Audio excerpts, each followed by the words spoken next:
but I was watching a lot of it. Oh, we hit. Welcome to Warrior Class. Where the teachers whip ass. And you will too if you pass. Now, we didn't plan this to wear the train or die shirt. You can see his easy, but I got on train or die also. Now, yours look black on camera almost. That's funny. I know. This is really like a maroonish type. Yeah. But there's a kind of black on there. Well, against yours, you can tell it's not black. Now, I'm gonna need to come in with one. We know that's crazy because she ain't get one with us. Right. she ain't even get one. Right. So, Train or Die is where we hold our classes at. Yes, it is. At Train or Die. So on Mondays. Please, if you are a trainer, stop by. It's trying to get yourself in shape. Stop by if you want to see us. Stop by. They got 2 locations, one in on Old National and one on 85 Riverdale. So check out our homeboy. That's in Atlanta. Jay, and he will set you up, or holler at me and I'll put you in contact with him. And you can find Train or Die's Instagram on Instagram. Just type of Train or Die. Yeah, Train or Die. And that's the reason why when I saw the motto, I said that's the place we need to be, because Train or Die is a very true. It can be a true statement. Yes. Okay. The seriousness is what is appealing to it. Is the seriousness that they put on, the emphasis they put on. And then when you go in there, you see what it is. It's a serious place where a lot of the elite trainers that actually train other people, professionals, they go there and train, or they bring their clients there.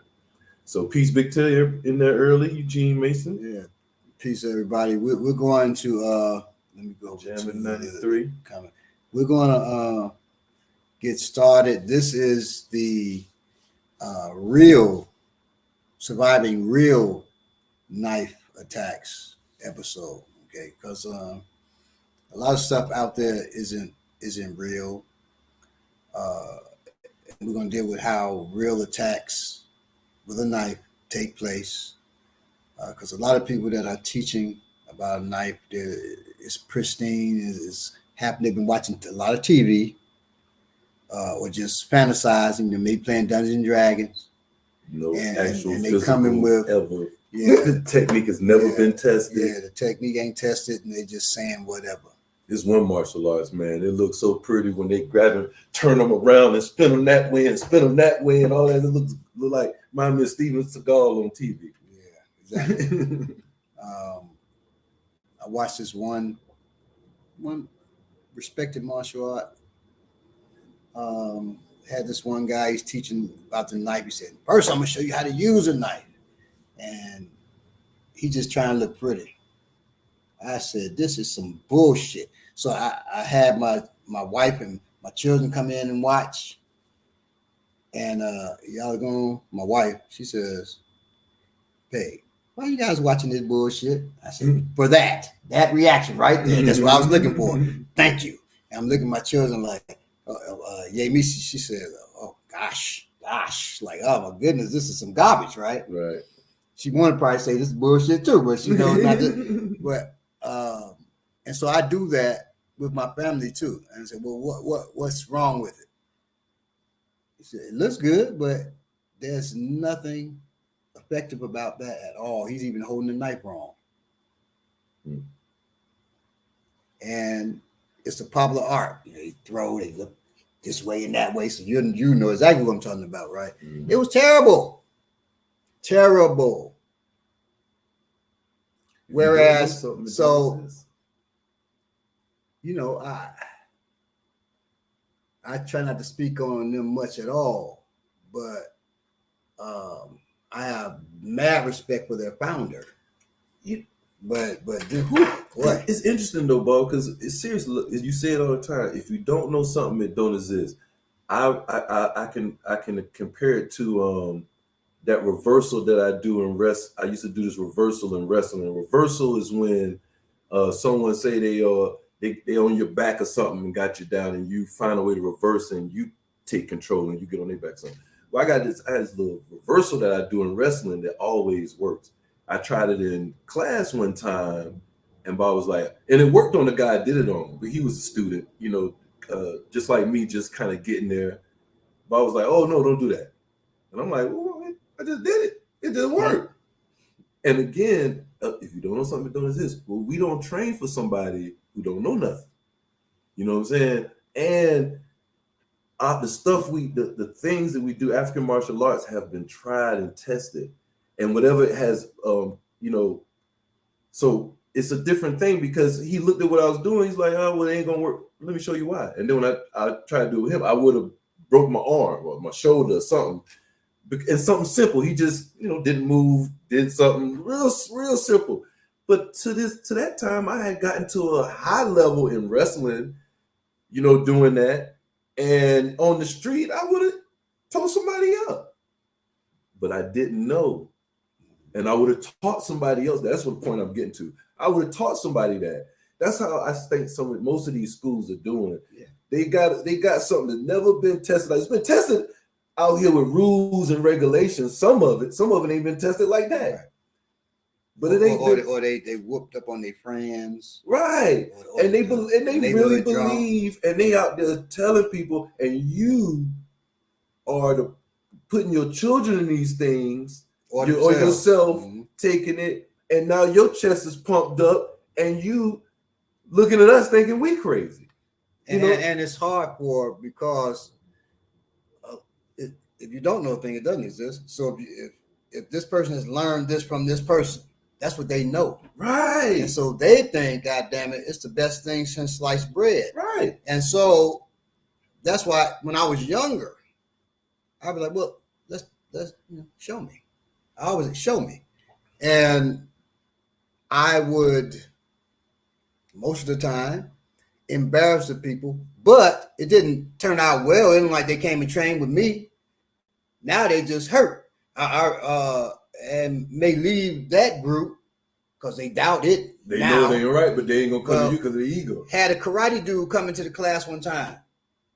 And I had just finished, we weren't really even doing class. We had just finished a knife workshop, showing the students how to work with the knife, right? I called it back in those days a knife offensive, not knife self-defense, knife offense workshop. So showing you how to work somebody with a knife, right? Some karate dude, he had been doing karate for years, I think 20 years. He comes in, he had just got his 3rd-degree black belt.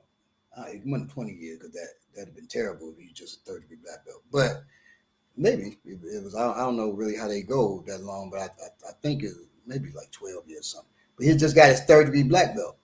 And so I don't know why he came in there. We didn't have a sign on it. It was at this school called Eclectics. We didn't have a sign up there saying martial arts school or nothing. Maybe he just saw us in the window or something, right? Afterwards, and we're talking. He came in. What martial art is this? I said, it's indigenous African martial arts. He goes, well, I got a 3rd-degree black belt in karate, right? I said, cool. So I see you proud. Right. He said, I just got my 3rd degree today.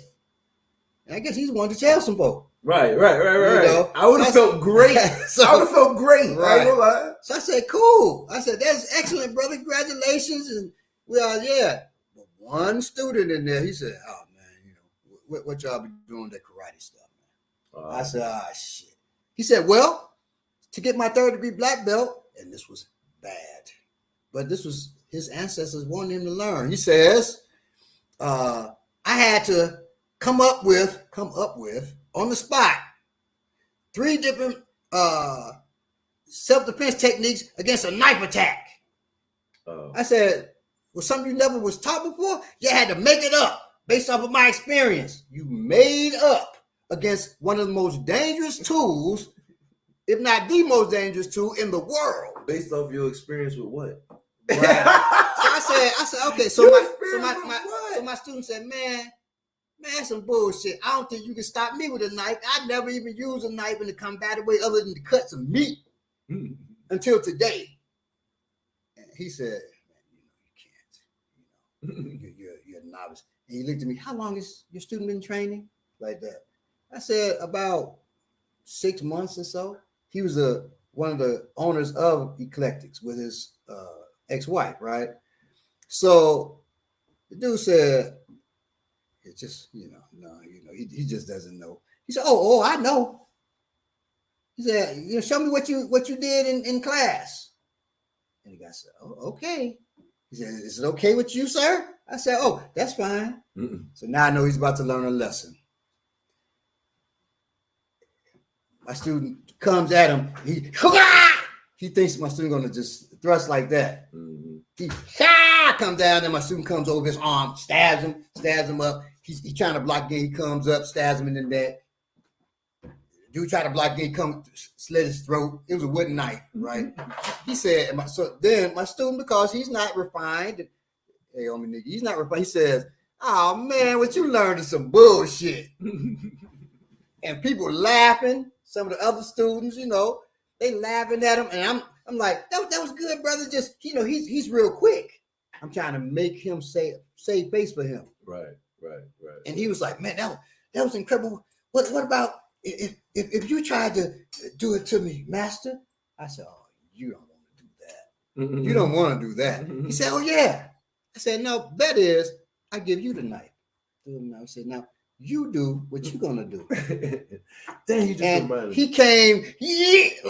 a karate punch, but with the knife. I was over there before he even got the knife, thrust it forward. I was like, pop, hit. Then I pulled my knife, my real knife up, had it at his throat. I said, you don't want to strike like that. You want to go again? Put my knife up. He's like, no, you know what? I'm joining your class. So I said, okay, well, cool. That's excellent, brother. And so then Derek is his name, who had clowned him. He said, good, so you can really learn something, man. You need to leave that karate shit. I said, damn, I wouldn't have done the man like that. So he said, all right, what do I need to get? I said, well, told him what it is. He paid for 3 months in advance. Oh, I already know. He got his shirt for his story. Uniform. And then he said, I'll be, when's the class? This was a Saturday. I said, tomorrow. Actually, he said, I'll be here tomorrow. He drove off. We never saw the man again.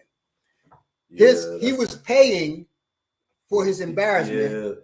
Me and Baba have this talk all the time. People do that with martial arts and wellness consulting. They'll pay for their guilt.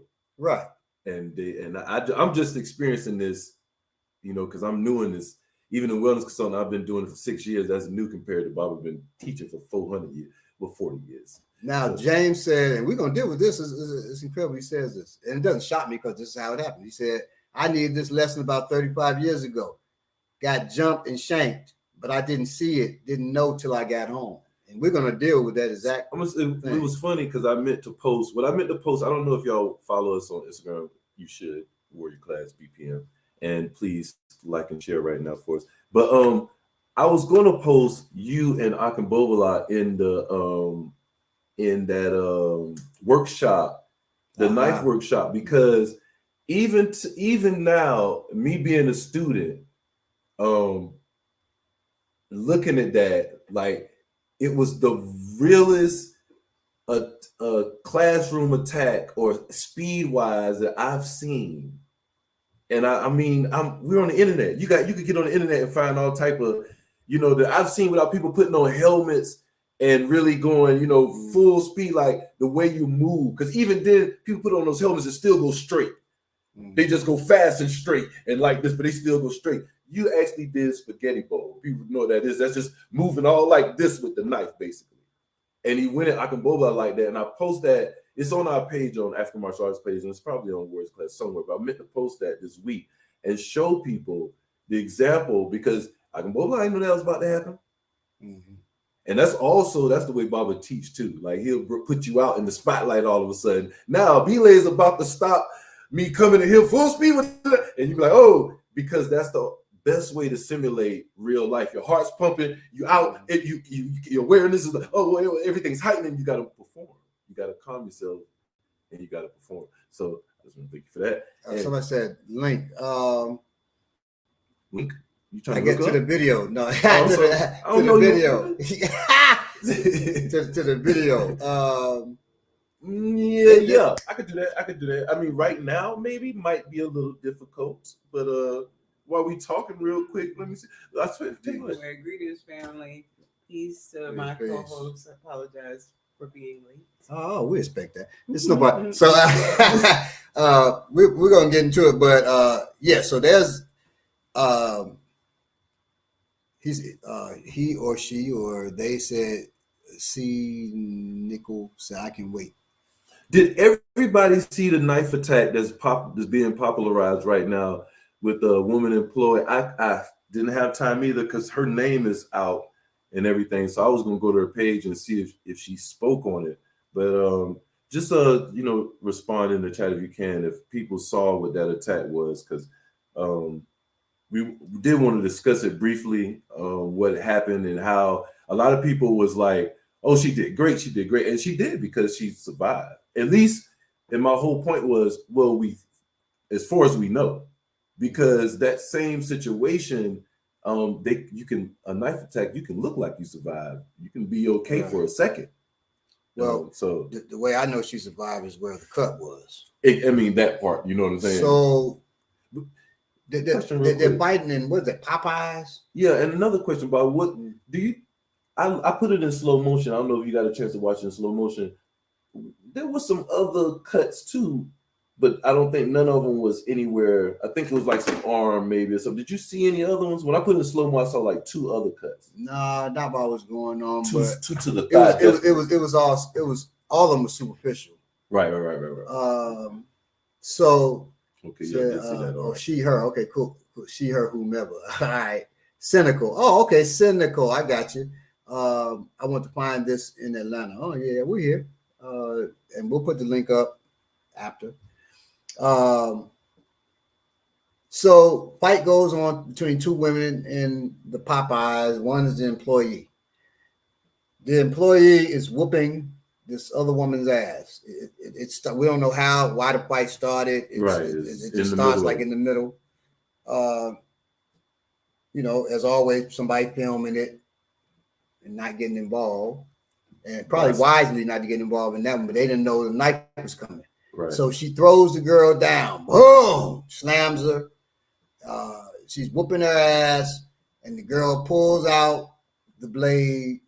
It's like a box cutter. Like a box cutter.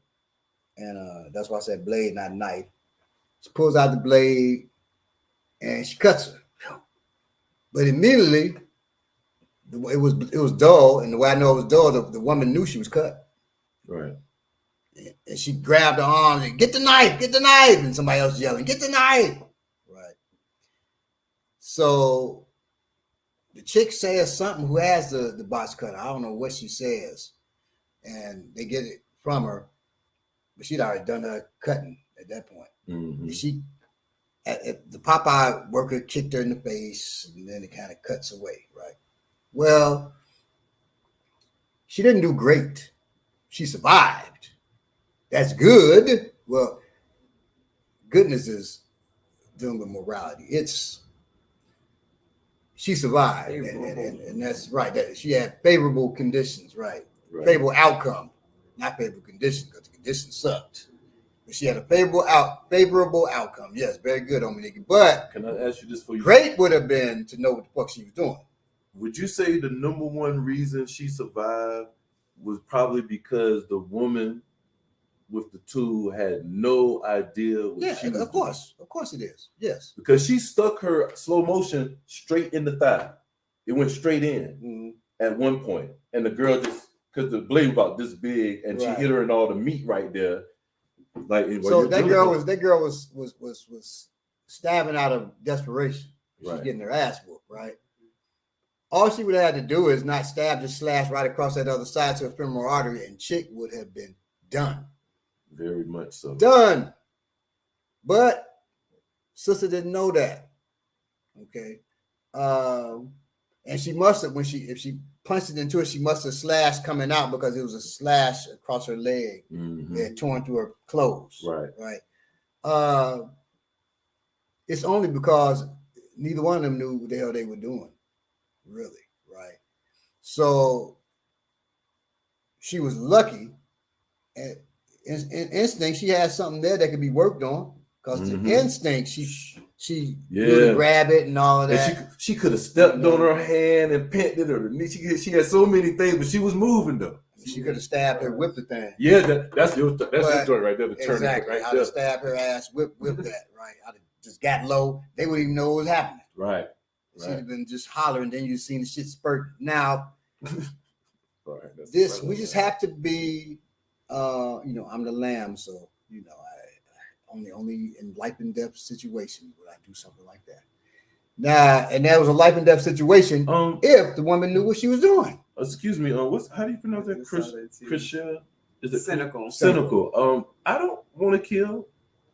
I don't think Baba wants to kill. I don't know anybody there. Just so you know. Now you said I'm skinny and tall, but very weak. No, you're not. Yeah, don't say that about you. Why would you put that on right, yourself? Don't put that on yourself. You may be skinny and tall. Right. I used to be, I'm 6'1". I was not 200. I'm 200 something now. I was 129 pounds. And was throwing down. Yeah,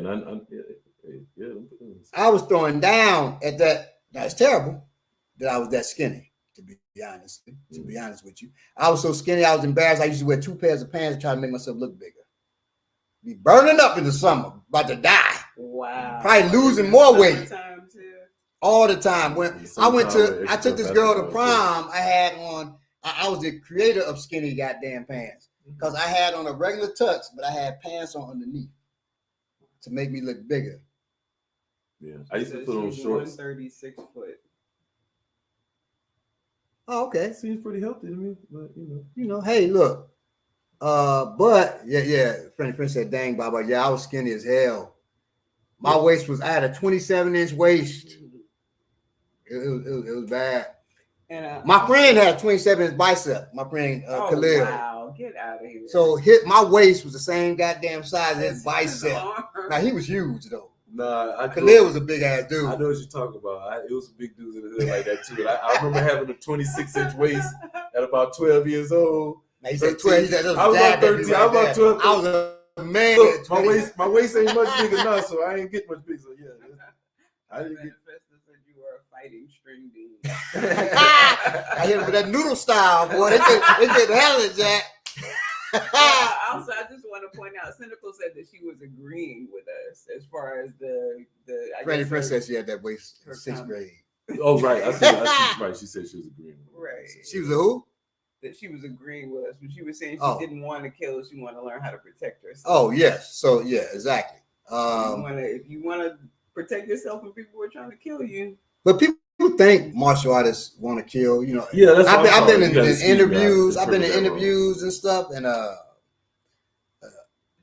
say, I'm a martial artist. When I was young, they said, "So what do you like to do for a hobby and everything?" I said, "Well, I play role playing games, and I've been a martial artist all my life." It's so you have a black belt. I said, "We don't deal with belts, but equivalent, I guess. Don't kill me." I'm not. I said martial artist, not psychopath. I think people just be in because I got couple friends that be the same way. You probably thinking about trying to hurt me up right now. What are you talking about? Peace, Rashad. It's good to. I know it's good to be off on Saturday. We're glad to have you here at Warrior Class. So yeah, so the woman, she did good because she survived. It's basically what Bob was saying.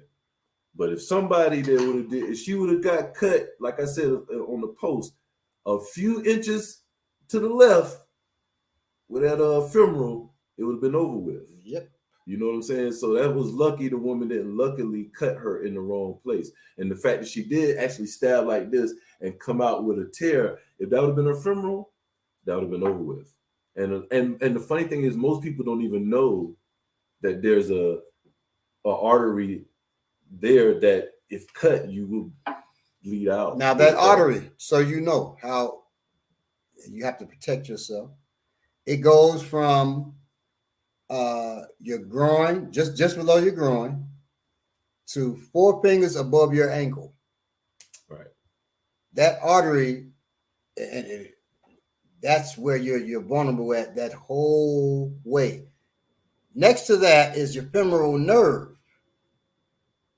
And I attack that like crazy because, and next to every artery, just so you know, next to every artery is a nerve that you can attack that can cause pain.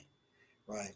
The femoral artery is so large that the nerve is so the way you're able to hit the femoral artery, you put your hand on the inside of a person's leg and they're jumping. Ow! That's the femoral nerve. Right. Arteries right next to it. You just cut them right there. Okay. Well, And you got them. so, Okay, just so you know, that's an easy way to be able to know. But it also lets you know how easy it is to find your femoral artery. right. Okay. Newcomer to the pod. Mm-hmm. So you survive a knife attack by using a gun. Let's examine that for a second. So, And wait, no, they didn't say you survive a knife attack by using a gun, dummy.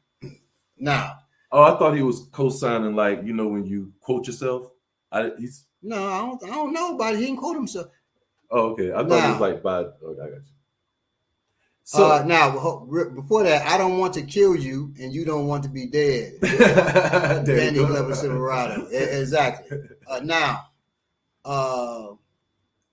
you're right. So you survive a knife attack by using a gun, dummy. You're right. In a perfect world, if I was running at Baba from 50 feet away with this knife out like this right here, and he had his pistol, it'd be smart to just use his pistol and shoot. But if I'm talking to Baba, or if I just come up behind Baba, or if you're 21 feet away, or look less up the than 21 feet, look up the 21-foot rule, or less than 21 feet, it's going to be difficult, brother. And our people that follow us, they know about the 21-foot rule. If you don't, take your time, look it up on YouTube. And let me say this. If you're not from Baltimore and you're saying dummy, if you're calling us a dummy, you the fool. All right. And the reason I said people from Baltimore, you know, they say such and such dummy. Yeah, and that's almost slang now too. For some folks. But it's not for me. Just like I'll let you know. For me, don't call me dummy. Don't call me nigga. Either one of those, I'm gonna slap the taste out your mouth. So now we can get down to business. All right. I'm so assuming that they must be joking. Maybe it's like a quote, right? I don't. Well, I'm not joking. Right. So I'm letting you know, and he's posting on the link where the school is at. I'm there. Hey, brother, go just some I gotta say that because we have to deal with each other with respect. And a lot of times on this internet, mud get real greasy behind that keyboard. Well, we're at train or die, like I started off saying on Mondays. We ain't gotta be behind the keyboard. So I love y'all, but we have to show respect. And I'm going to love you. I'm going to be peaceful. I'm going to be the lamb until I just can't.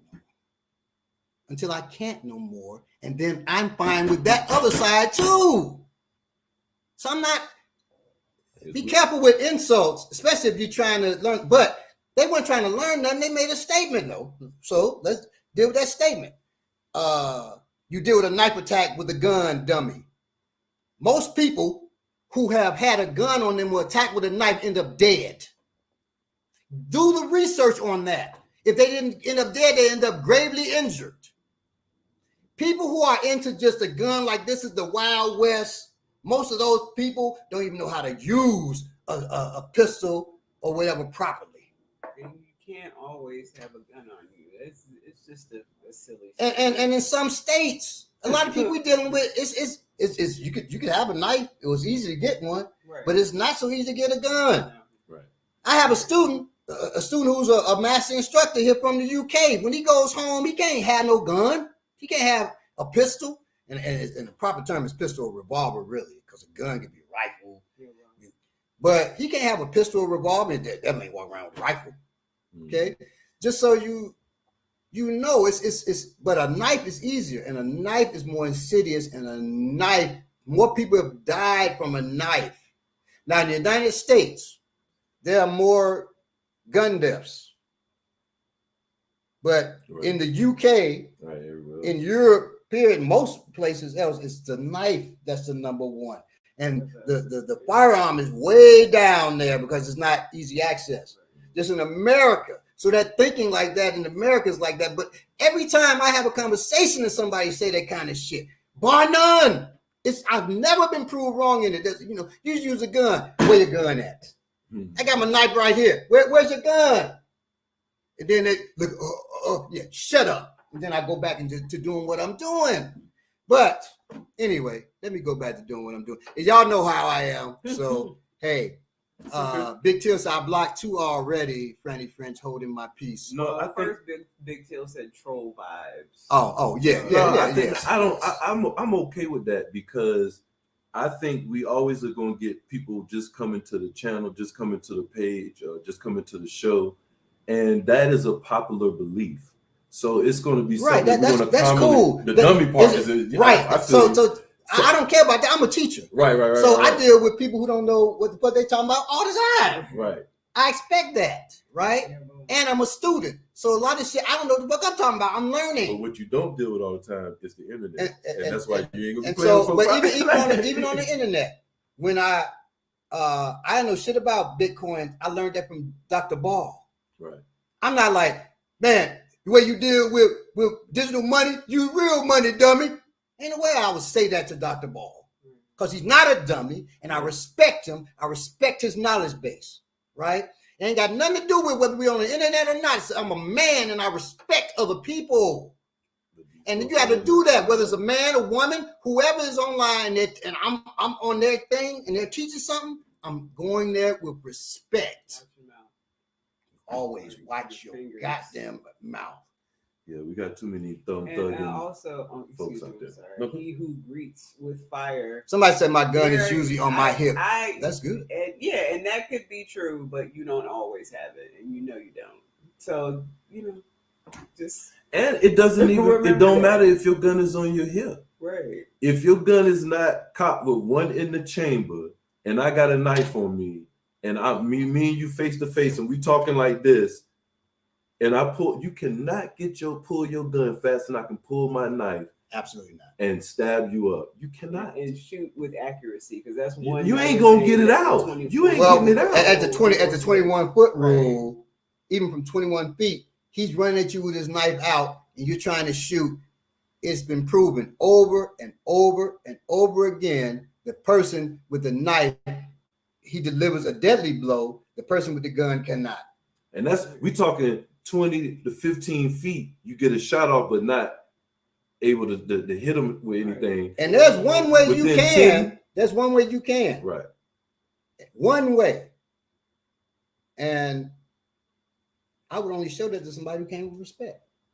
Otherwise, they figure it out themselves. Or find it in a book, find it in one of his books, or come to the class. Yeah, exactly. Now, we're going to get into it. So anyway, I'm going to give statistics. I'm not a big statistics person because a lot of times the statistics are off or it changes based on the time and everything. Oh, I just want to say I feel like you gave me a lot less reading because I did a bad job last week. Did I do a bad job? No, you didn't do a bad job. I just gave you more. I just gave you more reading this week. Okay, thank you. So I'm giving statistics that comes from the U.S. Special Forces, okay? Only from what I learned, and then I was trying to research a couple of days ago to make sure it's still accurate. Yep. And it's still accurate as far as I could find. U.S. Army Special Forces teaches some staggering but valuable truths about knife attacks. 71.1% of knife attacks are led with the empty hand. That's right. Right. Assailants usually lead with their free hand while keeping the knife closer to their side, effectively shielding the knife. So this becomes a shield and they're stabbed. And people think that's how special ops use a knife, by the way, like this. And you're wrong. That is not it. That's not how. I'm not using my meat against another knife wielder, possibly, okay? I know how they do it. They do it like this. Well, they think now that would be really good. But they do think everybody's this. A dude told me one time, this is the most effective way to hold a knife. Oh. I said, okay. And that's why I said, okay. And went back to talking about something else. So anyway, attackers would use the empty hand to strike or more commonly to grab the victim. Now that's when it becomes very dangerous for you Yes. if you grab. We're going to deal with that. Dr. Jared Ball. Hey, peace, Dr. Ball. I was just talking about you. Okay, so in fact, when attackers lead with their talk about the genius appears. In Wow. fact, when attackers lead with their free hand, 80% of the time they will also use it to latch onto the victim. 80% of the time. So they know that 80% they're gonna grab. They got the knife back here. Stab is coming. Okay, the slash is coming. Use a stab. Most people don't say because they don't want to cut themselves, right? So when they grab you, stab is imminent. Just so you know. All right, now another truth: most knife attacks are ambushes, not duels. For the same reason, bad guys would use a force multiplier such as a knife or whatever stick. Force multiplier means it's going to make my strikes more powerful. I got a knife, I got a stick, I got whatever, a hammer. Okay. We call them equalizers because she's smaller than me, but she pulled that knife, she just equalized it, and actually she's actually more dominant than I am if I don't have for the same reason bad guys would use a force multiplier such as a knife. That is, they don't want a fair fight, but easy prey. They'll make a surprise attack on you from a concealed position or with concealed intentions, which is just as dangerous. So I'm walking up, I use my left, say, hey, how you doing? And I have I normally carry a knife on my left and right, just in case of what I have to do. But how you doing? Shake your hand, and then I give it to you. And I don't give it to you up high, I give it to you low. Hit you, I'm shaking your hand. As I'm shaking, as I'm coming up, lifting your arm up, so it's not protecting your liver, I hit you right in your liver. Now let your hand go and keep moving. Now, you won't see it coming. Most of the time, you won't see it coming. That's what James said. That's how he was attacked. He was ambushed. The attack, because that's how it happens. The attacker won't threaten you. Instead, he will keep his weapon concealed until it is time to strike. Victims who survived a violent confrontation against a knife-wielding assailant consistently reported that they were completely unaware of the existence of the weapon until after they had suffered stab or slash wounds. They believed they were engaged in some sort of fist fight. Only later, after sustaining injuries, did they realize that the assailant was armed. A friend of mine got stabbed. He got hit with a fork. He got hit with a fork 30 times. He thought he was getting punched. Yeah. He was in prison. He thought he was getting punched. They stabbed him 32 times with the fork. Now 32 times with the fork has what, 4 prongs? Mm-hmm. So 32 times 4, that's how many holes in his body. That's true. So 32 times 4, that's 8. 4 times 3, 12. That's 158 holes. 158 holes in his body. Okay. Jeez. So now he lived. He was jacked up. I'm sure. But he lived. And he thought the whole time they were just beating him up. He thought he was just getting like, man, my body's sore. He's bleeding internally. Okay. My father always told me knives are often felt before they're seen. And that's absolutely true. Yeah. I had a friend get stabbed twice by a person while he was walking away thinking the encounter was over. See? Woo! Man, I just posted a link to that. And one of the posts that I don't know, did you get to see that other post Bob I had where the guys was talking in black and white? It was 4 people on the Warrior Class page. So I posted another knife attack. And this one is just like what we just talked about. 2 white guys outside talking, but casual, talking to 2 other white guys. It escalated. And you saw the guy get calm. That's when he decided, I'm about to pull this knife. So he calms down. You see his hand go, and if you watch the video, it pauses and points to it. So you see there it's a verbal altercation. Then you see get calm. Then you see his hand lower. Then you see the other guy, his friend come in the frame, and just like you said, they like, everything all good, don't worry about it. Wait till he about to turn around, and then he starts stabbing him. Boop, boop, stab the other one, boop. That's another thing. if you have an altercation with somebody, you This think is it's where over, self-defense comes in, then real self-protection. you right don't turn your back and walk away. You back away. Everything Hi, that brother. you was taught with your ego is wrong. Everything you was taught. Even if you whoop their ass and you walk off, because now I saw a video of the dude whooping this dude's ass, right? Boom, bang, bang, boom, hits some dude down. He walks away. Dude gets up, and tears him up. I got that one too. I got one of them too. Look, I just want to say real quick, man. That's the not one thing. It's one of 1 million thing. That's one of the biggest things.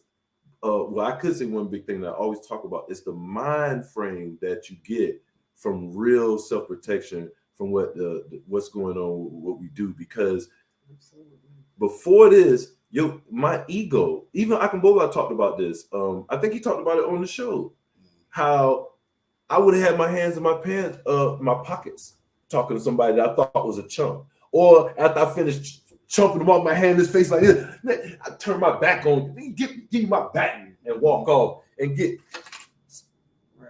like slash. You just don't take those type of chances. You don't do the stuff that when you're ignorant, you tend to do type of things. And we can still get caught in it, right? But anyway, and I'll tell y'all something that I did that, and I wasn't even thinking about to do no more. I realized I made one of the biggest mistakes of my life. You just didn't capitalize on it. But attackers would try to distract the victim and wait for a good window of opportunity to strike and won't hesitate to attack the victim from the back. Now, I'm on stage with a guy. We're talking about science fiction and fantasy. So you're not thinking it's going to go nowhere. This dude says, he says, what black people don't realize, slavery was one of the best things for us.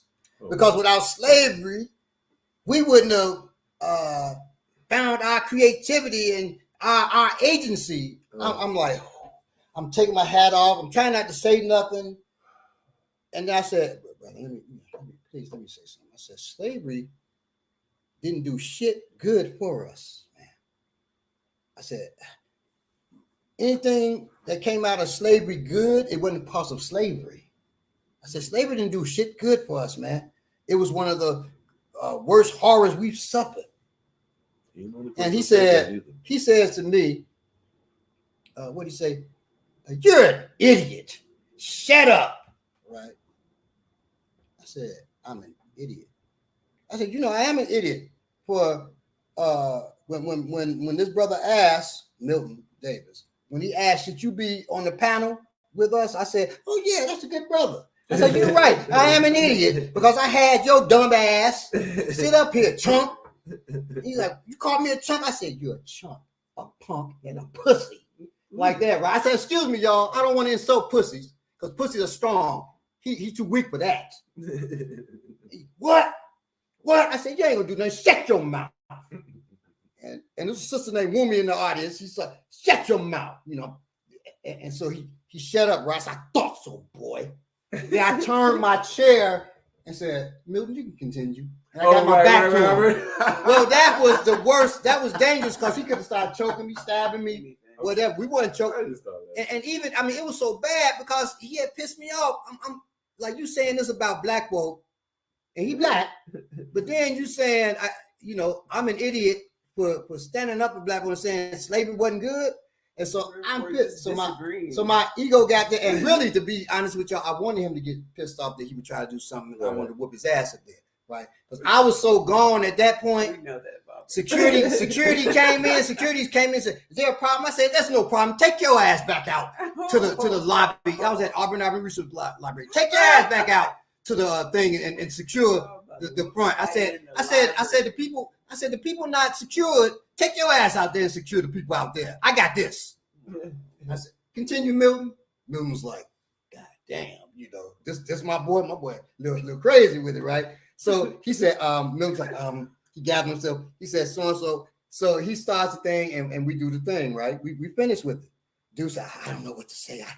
I said, he ain't got nothing else to say. It's just me and you, Milton. Right. And we did the whole panel together. It was just me and Milton. Listen, man. Conversation. Jumped him off in front of the whole Sometimes I really crowd. That's what he needed, though. Yeah, Oh yeah, he needed I that. really, But I turned my back. That was the big mistake. Yeah, definitely.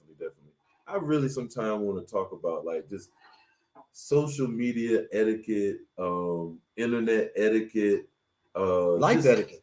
life etiquette, Right, man. Like because he was on that stage, so he thought that Right. he could say something, and Because it's he's just on like the when people on stage. the internet, yeah. Like- And see, I would have thrown him off that stage if he had a.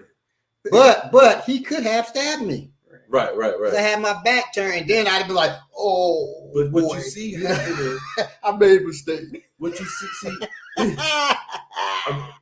which one you, I'm dark when I'm laughing about. But what you about see reacting to happening, man, style. is too much. It's too much foolishness. The way disrespecting, the way people talk to each other, and we get so comfortable doing it online that we get offline and forget. See, we still come from a generation where you didn't talk like, you didn't have an apparatus to talk like this. So if you said something about somebody and they heard about it, they couldn't respond here. They had to wait till they saw you. So it build up. So when so-and-so said something about me from the other neighborhood and I finally got ready to see him, I finally saw him, I wasn't, hey man, what you said? Oh, I was going to your ass. We was going to link. You know what I'm saying? And what happens is now it's like this internet thing created this group or people that talk reckless on and think they can come offline and talk reckless, and there's no repercussions and people getting hurt. Well, they were already there, man. A brother told me one time, I'm teaching a workshop, and please come out if you can. And this dude hits me up. He said, "Man, I'm gonna come to your workshop. I'm gonna beat your ass." And I laughed, so I said, "Really?" I said, "Okay, let me send you the address." I said, "In fact, you can come free." Right. I said, "You come free." Right. And so then I told the brothers, about it had happened, but I told all the students. So I can both of them, I said, "Let me in on that conversation with you. I'm on soon." So he said, I can both like, "Chunk, please come. Baba ain't gonna do nothing. I'm gonna whoop your ass, blah, blah, blah, blah, blah, blah." Right. So I said, "Don't get mad at this fool. If this fool comes in here, he's gonna leave in a bag. So it's nothing to be upset about." I said, "Please." I said, "He's just gonna give me an opportunity to show y'all how I do work. So don't be upset about this dude. Let this dude come." I said, "I've already given him free admission." He said, "You shouldn't, make him pay." I said, "Now that would really be gangster. Make him pay for his demise. That would be gangster, right?" And I'd have ran them pockets. If he has, especially if he has some nice clothes on or something, I'd have ran them pockets. This is just all joking. Now that's joke, but it's not. I'm not joking about. I said, you come, let them know. I said, you have free admission. You come to the workshop, please, and whoop my ass. Please do that, because if he had to whoop my ass, I'd have learned something. And I'd have told him, "Hey man, look, that you caught me ugly with so and so. Teach me that." And after he taught me that, I'd have shanked him, and then I'd have add that shit to my repertoire. What he taught me, simple. That is simple, man. So I'm cool with Muggs saying that foolishness. Now I'm too old. I'm older now. I'm a 55-year-old man who just had a baby. I'm trying to live a whole different way now. I ain't trying to be out here. You definitely living a whole different way. I'm the lamb. I wasn't the lamb then. I'm the lamb now. I'm really trying to be the lamb. I'm trying to be gentle. I'm trying to be out. I'm sorry for the person that I was a little harsh with earlier, because I'm the lamb. You understand? Speaking of the lamb, I love y'all. I love the ones who, but the one who I just talked to, I love you. I love you, and I really. Please come. Just want to, please come to that, and you'll see how much of a lamb I am, and train or die. There was one thing I wanted to address. It was a comment that Franny French made way earlier, and it wasn't all 100% addressed yet. But she said, and I know she was kind of joking. She said people still duel. That's vintage. And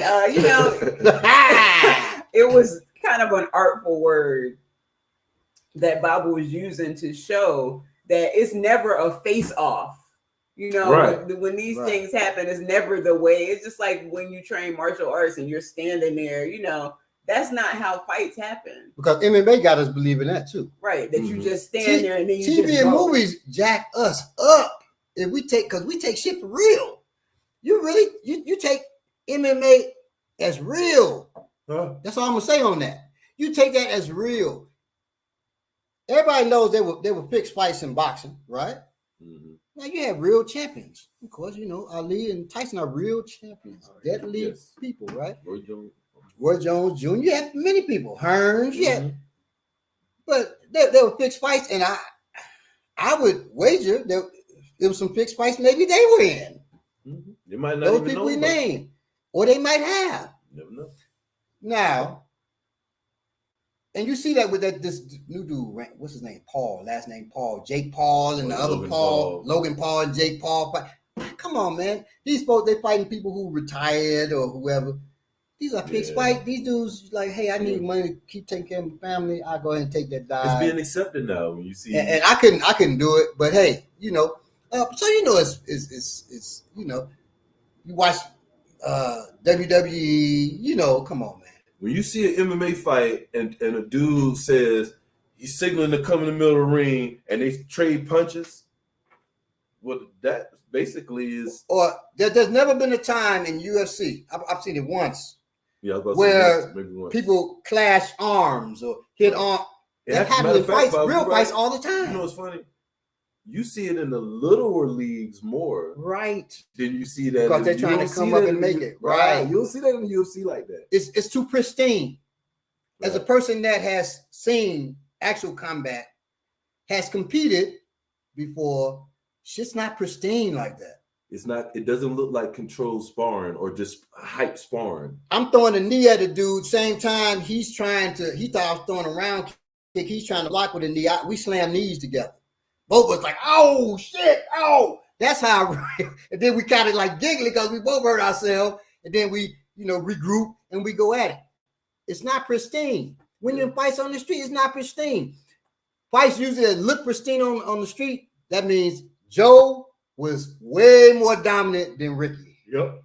And that's why it looked pristine, because Joe is whooping the dog stew out of Ricky. And it's all one-sided. That's the pristine part of it. Right. So now when you have somebody like the style bender, Adesanya, fight a Joe who just trying to come with you. You're not going to get that now because he's the champion again, right? Mm-hmm. But dude trying to come up, you're going to see it look pristine because Stylebender is so far beyond this dude trying to come up. Right.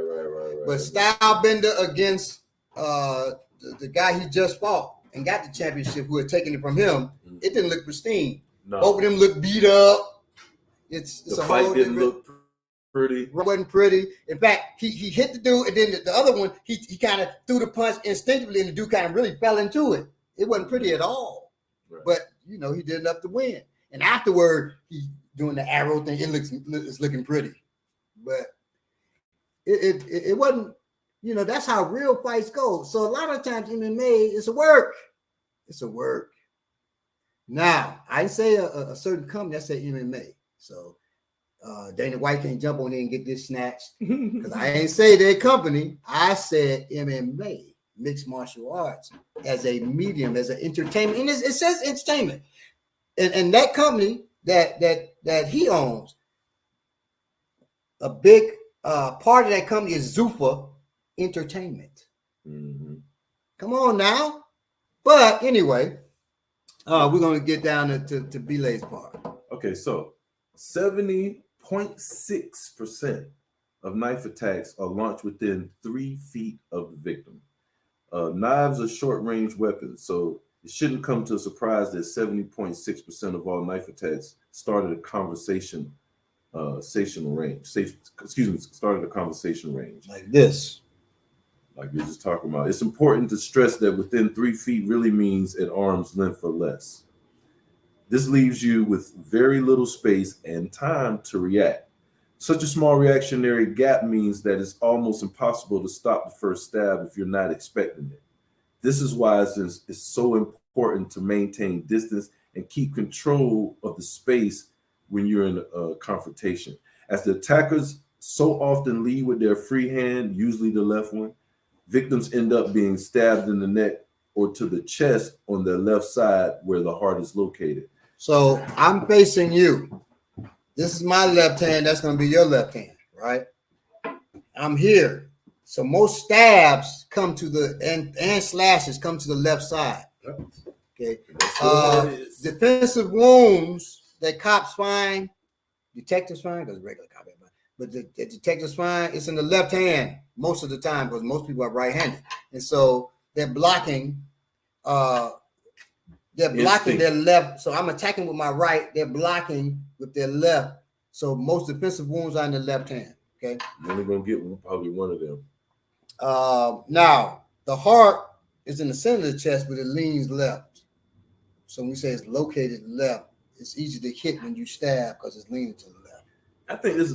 I think too. I just want to say real quick. I think because people are so ignorant to so many martial arts really don't have anything for the knife, that their mantra is like create distance and then run. Like I've seen some martial arts that's really that's their motto.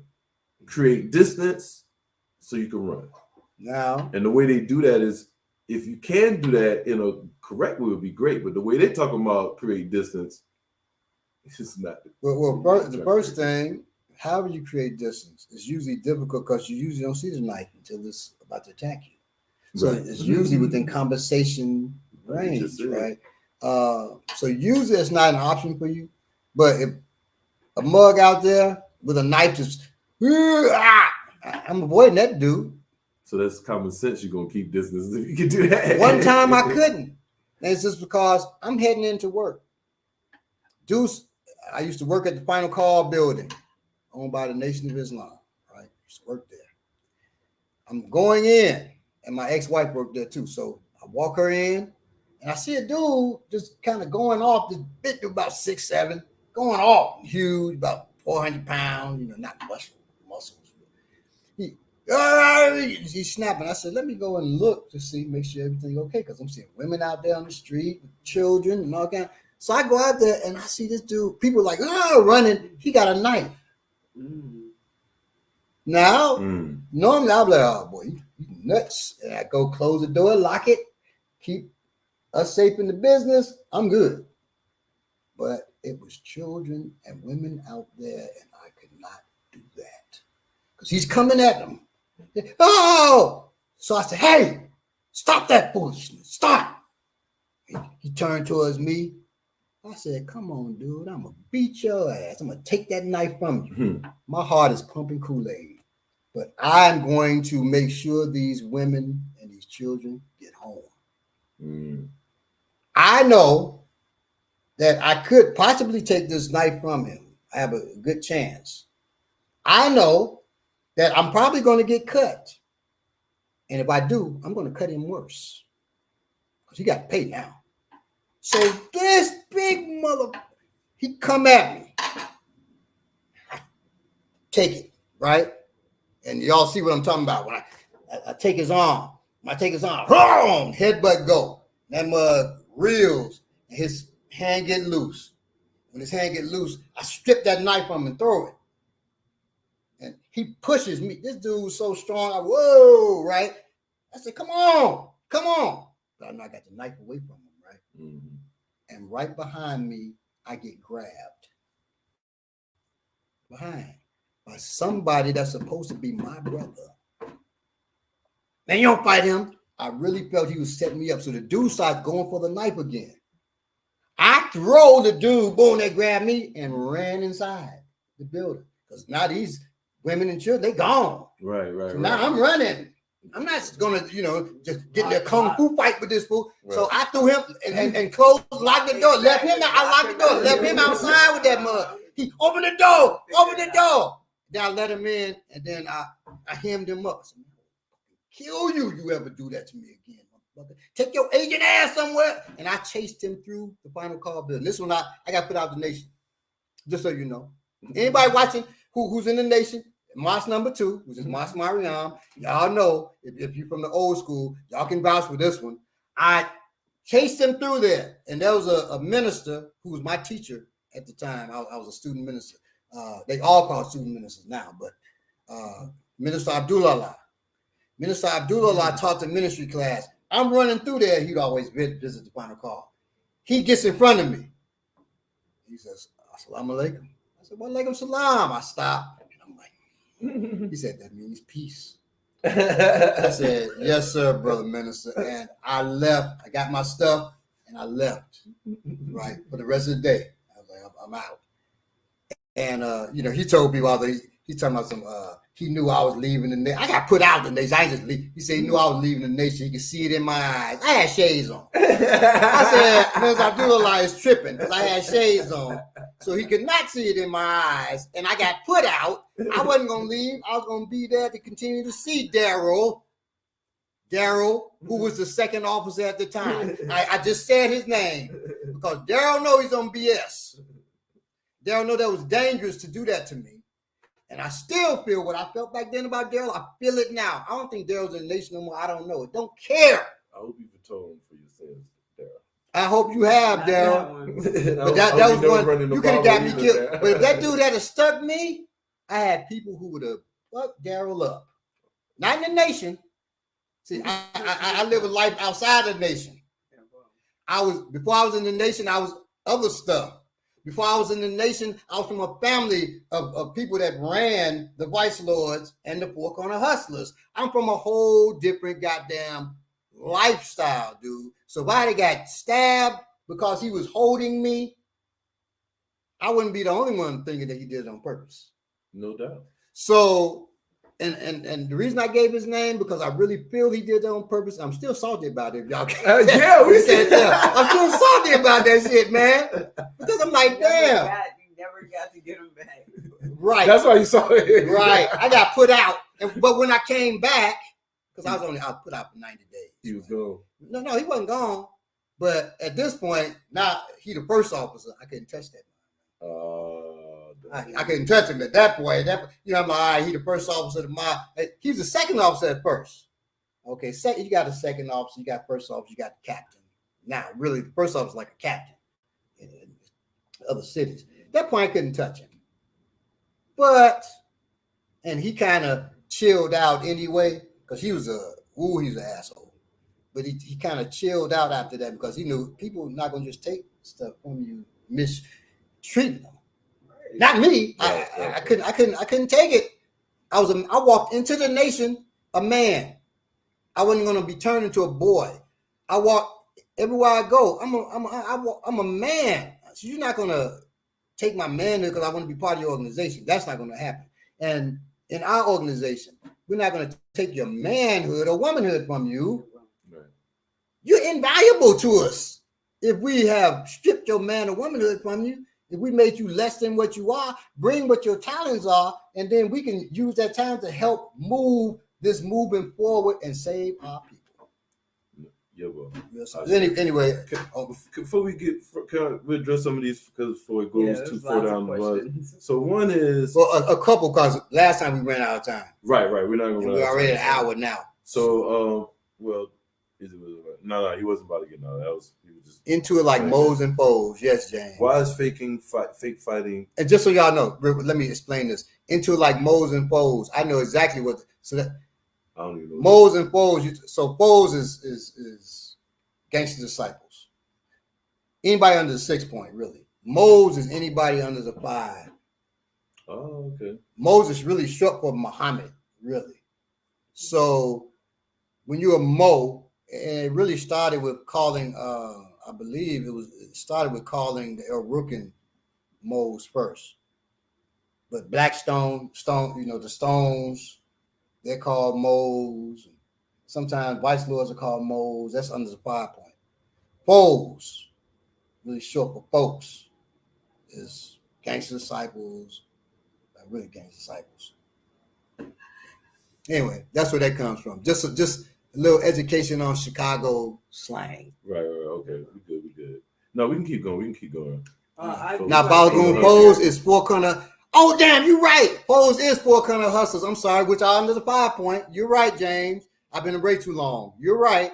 Which is funny. well, one of my cousins was the chief enforcer for the Port County Hustlers, but you know, he went away for a little bit. Hey, and to answer the question, lost that Big Till, position.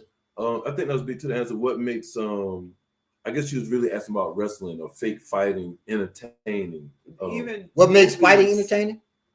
Or violence fake entertaining? fighting entertaining is what she asked about first. What makes it entertaining? Well, first of all, MMA, like James said, that's not fake fighting. Even though some fights may be choreographed, so we're not talking about all MMA. She was talking about movies and like wrestling. She was talking about wrestling. That's what I said. But first, well, talking about professional MMA. wrestling. Professional wrestling, like James said, what's exciting is the athleticism and the storylines, right? And the fact that with movies. If you're a child, the moves that they do, most of those moves in wrestling, they're real moves that will hurt you.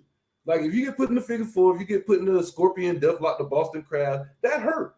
You have to be athletic just to tolerate being put to do some of that stuff. And to pull them off. Right, to pull them off. And you have to be skilled to do them at just the point where you're not getting hurt, but enough to and making contact.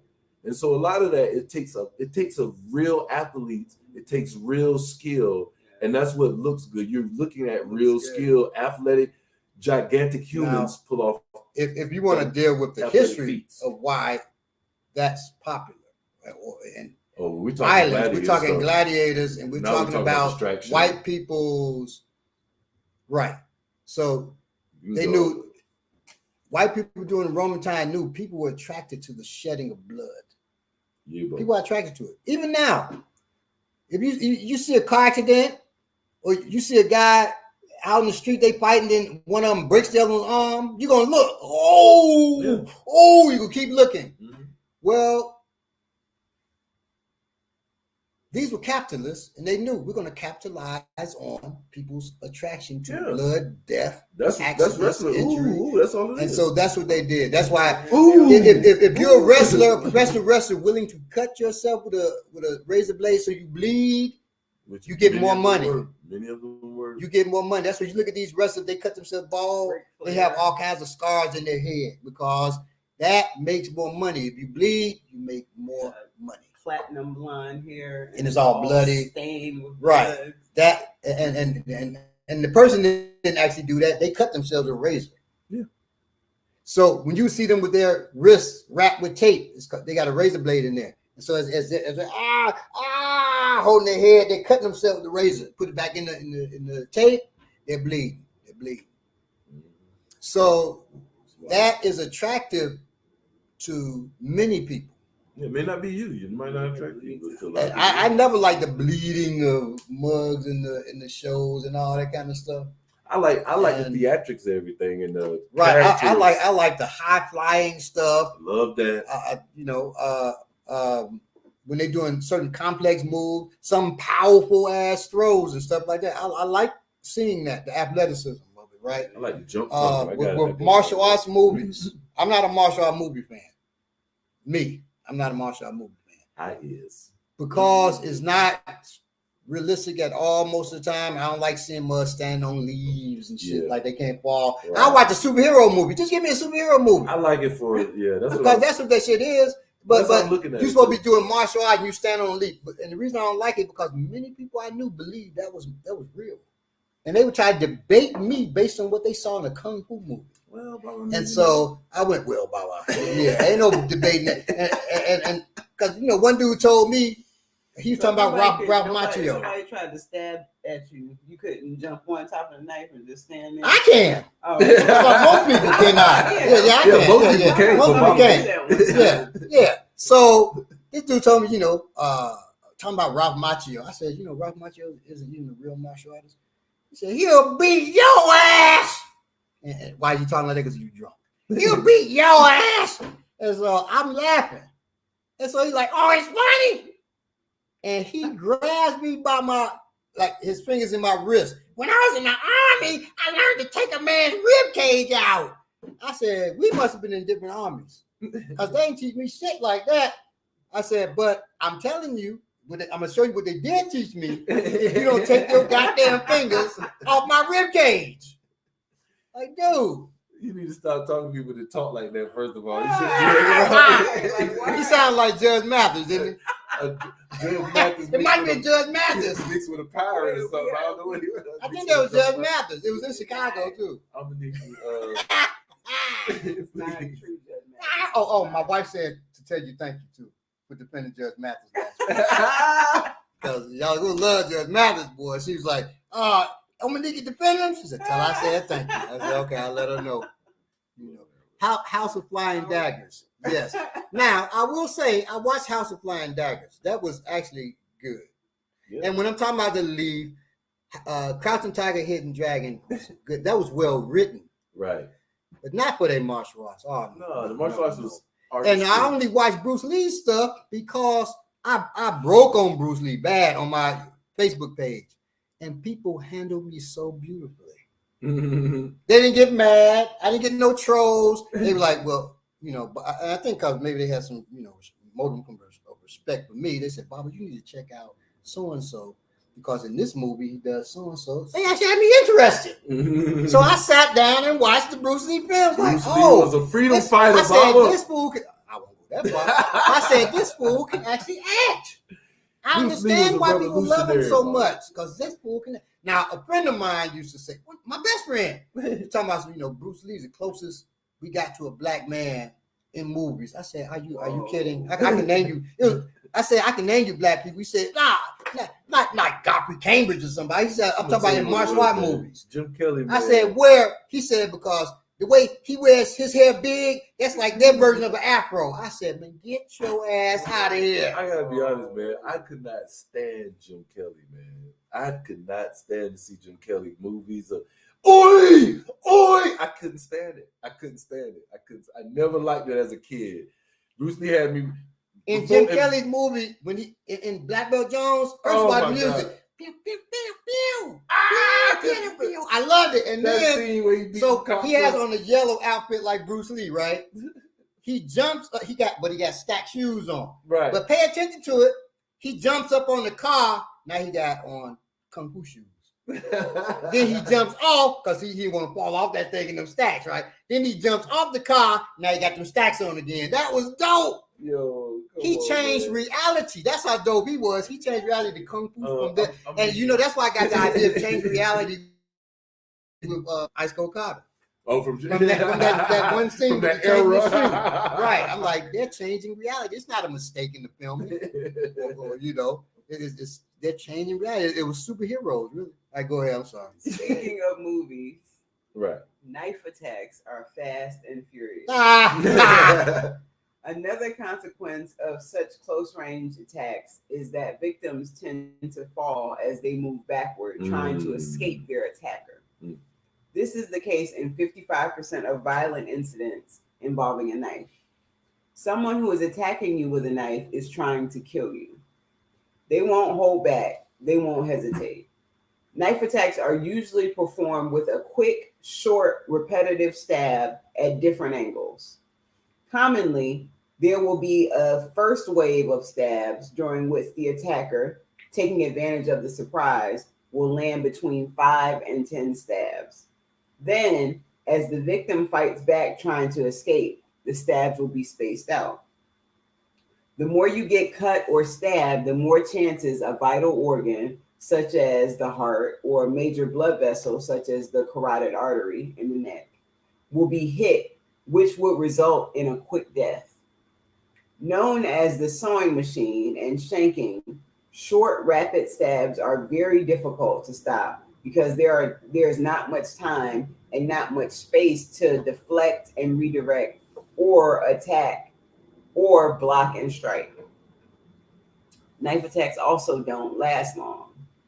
The average time for knife attacks from the moment the attack is launched to the moment it stops is 23 seconds.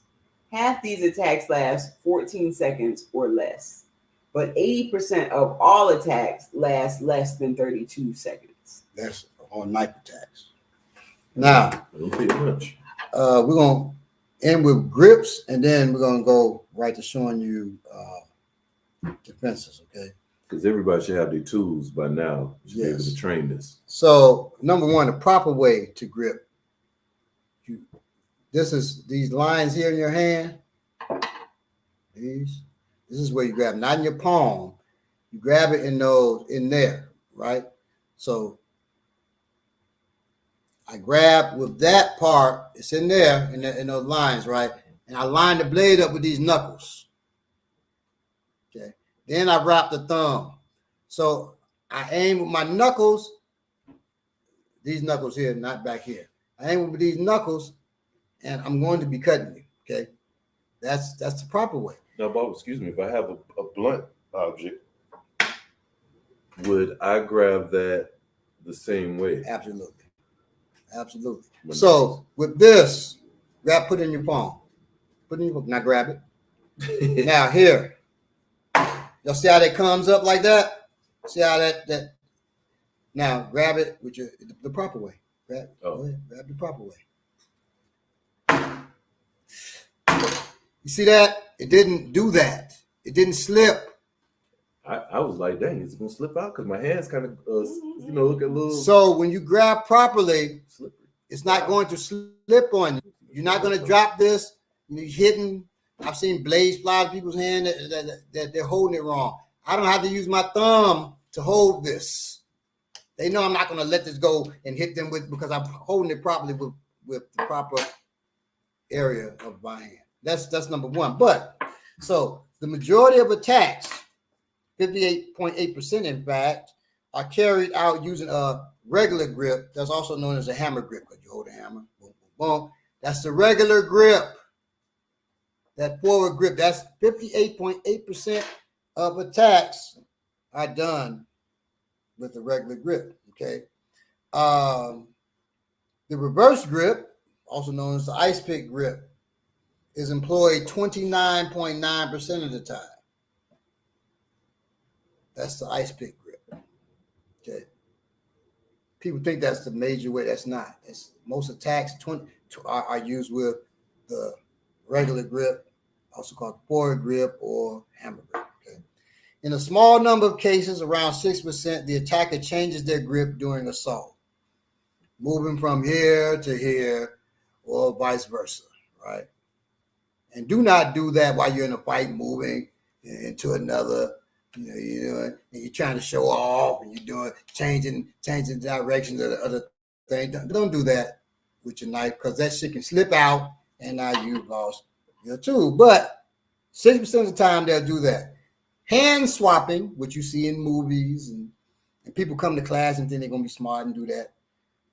That's moving the knife from one to the other. Hand swapping is rare. Okay. And the reason why we dealt with that is because as we deal with the first attack, and really all the attacks we showed today are going to be dealing with the forward grip because this is majority of how it's done. Now, we're about to get into it. We're going to switch around to this mat here. And Jamal 09, I will take a watch at Tattoo Connection. He says the only movie that Jim Kelly was allowed to use different styles and action scenes. In the game of knives, you either win or die. Exactly. Or run and don't even play the game. That's good. I wanted to Franny, this conversation cuts both ways. I think Xander Benton said bring back the technique of the week. Ooh. Bring back to who? Technique of the week. Oh. Now that would be cool if Belay, if I can get him to get up.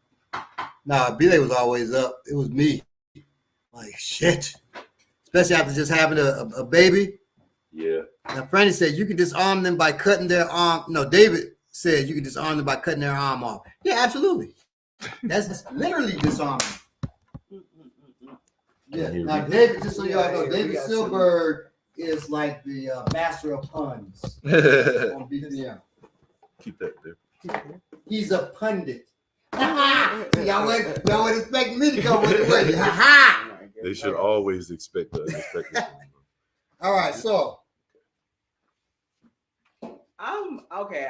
I definitely want to get into the technique, but I'm a little salty that I don't have a trainer that t-shirt. Like I feel like if you would say you might come in with the trainer. If you would have had one, we would have been real confused. I don't know how. Well, you want us to tell you? You want us to tell the show how? Well, we came on time to class, and the guy trainer gave everybody that came there on time. He said, "Hey, y'all, 1, 2, 3, 4, 5, 6. Y'all make sure y'all get here." That's what he did. And anybody late doesn't get one though. And he counted them. He counted out loud, so we know how many shirts he was getting. So now that's what happened. Damn, I look big in this thing. Ain't that something? Train or die, y'all. So now, all right, I'm about to get more of these shirts. Like, oh shit. All right. So what's going to happen is we're going to deal with this is a nice shirt, so I really don't want to grab it. I just go like this.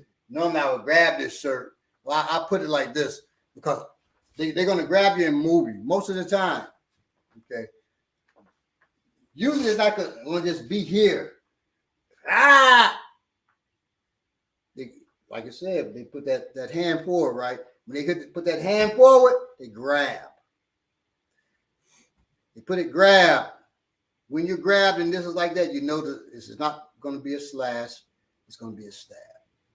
A quick point. B-Lay was talking about earlier, we talked about spaghetti bowl. The reason why it's called that is because it goes all over the place. It's like a bowl of spaghetti. It just cuts everywhere, right? So that's usually a person who's trained how they're going to cut you. Okay? They're going to cut you with the spaghetti bowl. Now, in this instance, it's a stab coming at you. A lot of people will play games and they'll say, okay, he tries to stab, you do this, and he can't stab forward. Go ahead, stab. And so it may not reach me. That shit is stupid. The reason why he's laughing is because all you gotta do is remove this. Hey, I didn't even remove it. I'm gonna come remove it with this. Or no, don't even do that. So people think remove it. Don't. Just turn here. So I'm here. Now turn your hip. Turn your hip. You get stabbed. So that shit is real ignorant as hell to do that. All you gotta do is turn this hip. There's too many easy ways to still get cut with that. Now, what he's gonna do is don't mess with you shirt. And so he grabs, and then he's usually gonna push me into an object and go. Now, what I really would want to do as he's getting ready to grab is move that out the way. Yeah. Get out the way, okay? That's normally what I would want to do. Even if he grabs me here, if I could get that out the way. Yeah. But if he grabs and gets me moving, it's not likely. Okay. Momentum. So now, as he gets me moving, before I get to I take a step back, kind of bend my knees more to stop that backward movement. But he's not going to just stop. Now he's going to start giving me that sewing machine right there, right? Mm-hmm. I can't take that sewing machine. So I'm not even messing with this arm here. I got to deal with that. That's more dangerous than this arm. So as he goes, the first thing I want you all to do is I want you to make sure you're not like this, okay? Because it gets you here, now he hits your lung, and then he can hit your heart. I want you to make sure you're square. That's why we don't stand sideways in our stance. And I want you to kind of collapse your body in. So bend slightly at the waist, which is also why we do this. But I want you to kind of collapse your body in and bring your hands, not so much an X like that, it's slightly. And I want you to, and really you can have them like this, but however you do it, I want you to use your forearms to block your innards. So he's coming towards your gut for now. Then we're going to go as he goes higher. He's coming towards your gut, and you could do it like this because you could do that high or low, but he's here. I make that X down and go. And really, if you holding your arms like this, go, right? Give it to me. Stay there. Stay there. Stay there. Stay there.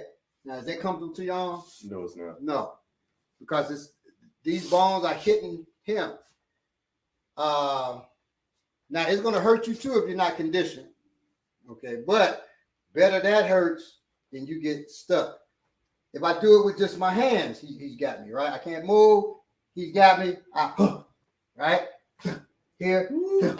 I can't take too many of those. So I'm just here, just bringing that down with the hands. With the hands. I didn't want to admit that. If I have weaker bones, I'll say weaker bones. I'm not calling you weak bones. I would if we were in class. I can go here with the X, with the back of this arm. Okay. Yeah. It do something, but it ain't as hard as that when it's hitting it the other way. So I can do that. Yeah, you can take that more too. So it's here, here, here. I'm just lowering it. I don't have to spread this. I just here, just a little bit. Come forward a little bit as you've been here.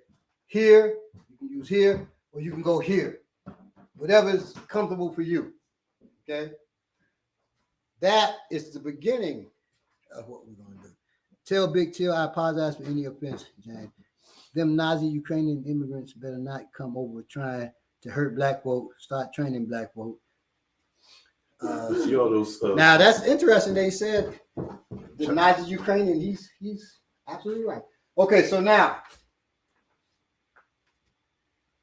if I'm against a wall, make sure they can see this. All right. So say this is the wall. Come over. Be careful because I'm against the window. I don't want to go out the window. Okay, so when I'm against the wall, I definitely can't knock this off. So I can do this, but I'm kind of stuck there. I don't want to stay stuck there, no matter where I'm at, against the wall, out. If you got a hand on me, I don't want to be stuck there. Now you ain't got to move because we're gonna go right back to it. I just want to show them that my movement is limited against that wall. Because some people will do this. They'll go boom and then and move. I can't do that if you got me pressed against the wall. So, what's the solution? He has me here. After I've gone here, bang. But I don't want to sit there too much because then he's just going to come up top and cut me across the throat. So, he stabs maybe twice at the most, and then I go for it. So, I'm boom, boom, and then I go after it. This don't really mean shit. This doesn't mean shit. Yeah, if he's holding my shirt, he's not stopping my forward movement with that unless he pushes me back. That's why I don't come a straight line to grab his waist because he can do it then. I come across. So that's weaker going across there too. So after I'm here, ping, ping, and then I follow that. I attack this. I attack that and hold on to it. As I hold it, I can't just hold that either because then he may pull from the other side or whatever, right? But I'm holding on to this, become one with this. You can make it straight again. Yeah. So once it's one here, then I got to give him a shot. So I take this leg back, I give him a shot. Boom. Okay. Knee him to your leg, okay? Yeah, okay. Knee him. Boom. Come on. And that could be his groin too. That could be his groin too. Always hit the inside and use all your weight. That's gonna hurt. Okay. Do that until his legs give out and throw him down. Okay. The knife may drop out when he needs. Do not try to do this, which is a fulcrum throw, because if I fall with him, he got the knife, I get cut. Yeah, the knife. So I want to just hold on. Come around this way so you can see. And I'm slamming the knees into his inner thigh and into his groin. Right, and I'm holding on for dear life. Once he starts to fall, I can push him away so I don't get cut. Unless on the fall, I get my arm cut, but I didn't get stabbed up. And then I haul ass as quickly as possible. Or for you gunmen, if you so choose, right? Now's your chance. And I'm not against firearms. I have them, right? Just when that knife comes, I don't have time to pull a tool. I don't have time to even pull my knife if he's got me, right, and that's about to come. Okay. And just, I just want to interject there. Baba has a lot more experience with firearms than most people. So the people who are saying, oh, you know, you just pull your gun, you just this, he's saying that he wouldn't do that. in that situation. So, listen to someone who actually has the experience to know what you should do in that situation. But they say Chukwu also, this is why it's better to bring a gun to a knife fight. Once again, he grabs me and pulls that knife. And I'm trying to pull out a pistol. What are you talking about? I'm gonna get hit. I'm gonna just, how about this? Right. He ain't using that no more. He ain't grabbing no pistol no more. Yeah. You can come. What if I just pull the knife straight out and then just straight for the hand? Or instead of the chest, that goes for the hand. So I can't use the knife and then he hits me to the kidney. So it don't happen. You don't really, it doesn't happen that way. That's not how it happens. It doesn't happen where you just pulling your pistol and becoming like a Western hero. We need to do a show on that quick pulling. Pop, pop, pop, pop, pop, pop. That's what got everybody fooled. Right. Y'all been watching them online pulling the gun. Pop, pop, pop, pop, pop. First of all, you can't do that. Pop, pop. And that's not how it's done in combat either. Just so you know. That's on John Wick. You gotta start watching. And John Wick can pump people up. Yeah. And then you get these normal seeming dudes who shoot, and they shooting that target. They're shooting a paper target. Right. Ta-da! They shot 7 pieces of paper. They've been training for 2 years to shoot these 4 pieces of paper and got it on video. And now you think that's the way you're gonna take his class. You're gonna charge him $700. Somebody gonna stab you up. Right. And now you're gonna funny. then you're gonna be trying to take my class later. Talking about teaching me how to use a knife. How we gonna teach you like this because you done got shot? Right, exactly. You got stabbed up. Walking like you done got stabbed. Because he done shot the shit out you. So stabbed the shit out you, or you done shot yourself. One dude teaching the gun class. He takes the gun out. He take a revolver. You go, so you gotta do. I'm like, oh, this dude dangerous. And then he almost shoots himself. I got a police officer. And the guy said, you do that on purpose? He said, Like, you ain't do that on purpose, fool. Oh, man. So he could have killed himself. People don't realize what this thing is, man. It's just, I don't. Speaking of fights, I decided to not watch Davis versus Garcia tonight. Too late and too much money. It's always too much money. They hitting on it because I said we talk about our winners. We're gonna get to that. We're gonna speak on what we think about the fight. I posted that too, but we'll give our choice, our picks and why. It's game over before the gun even gets out. That's the thing, man. The knife is. You look at this big practice knife. Wait, you got your cap gun. Yes, I do. Put your cap gun in your pocket, please. Yes, I have a cap gun on me. And if you shoot it before me, then let's experiment with this. Let's see if this is if what I've learned all my life is wrong. I'm having tough like boys in the hood. It's quicker to grab it this way too seriously than it is if it was on my host. Am I just supposed to go? We are. No. We're gonna let Amanika say go. Once my hand hits you, go with it. Because you know that knife gonna come. Okay, all right. Y'all ready? Mm-hmm.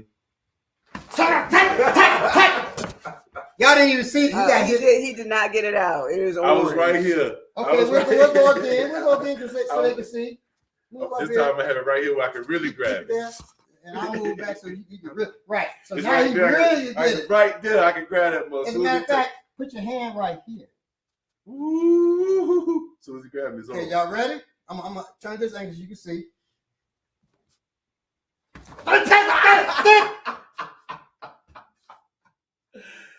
I died with my hand on my weapon.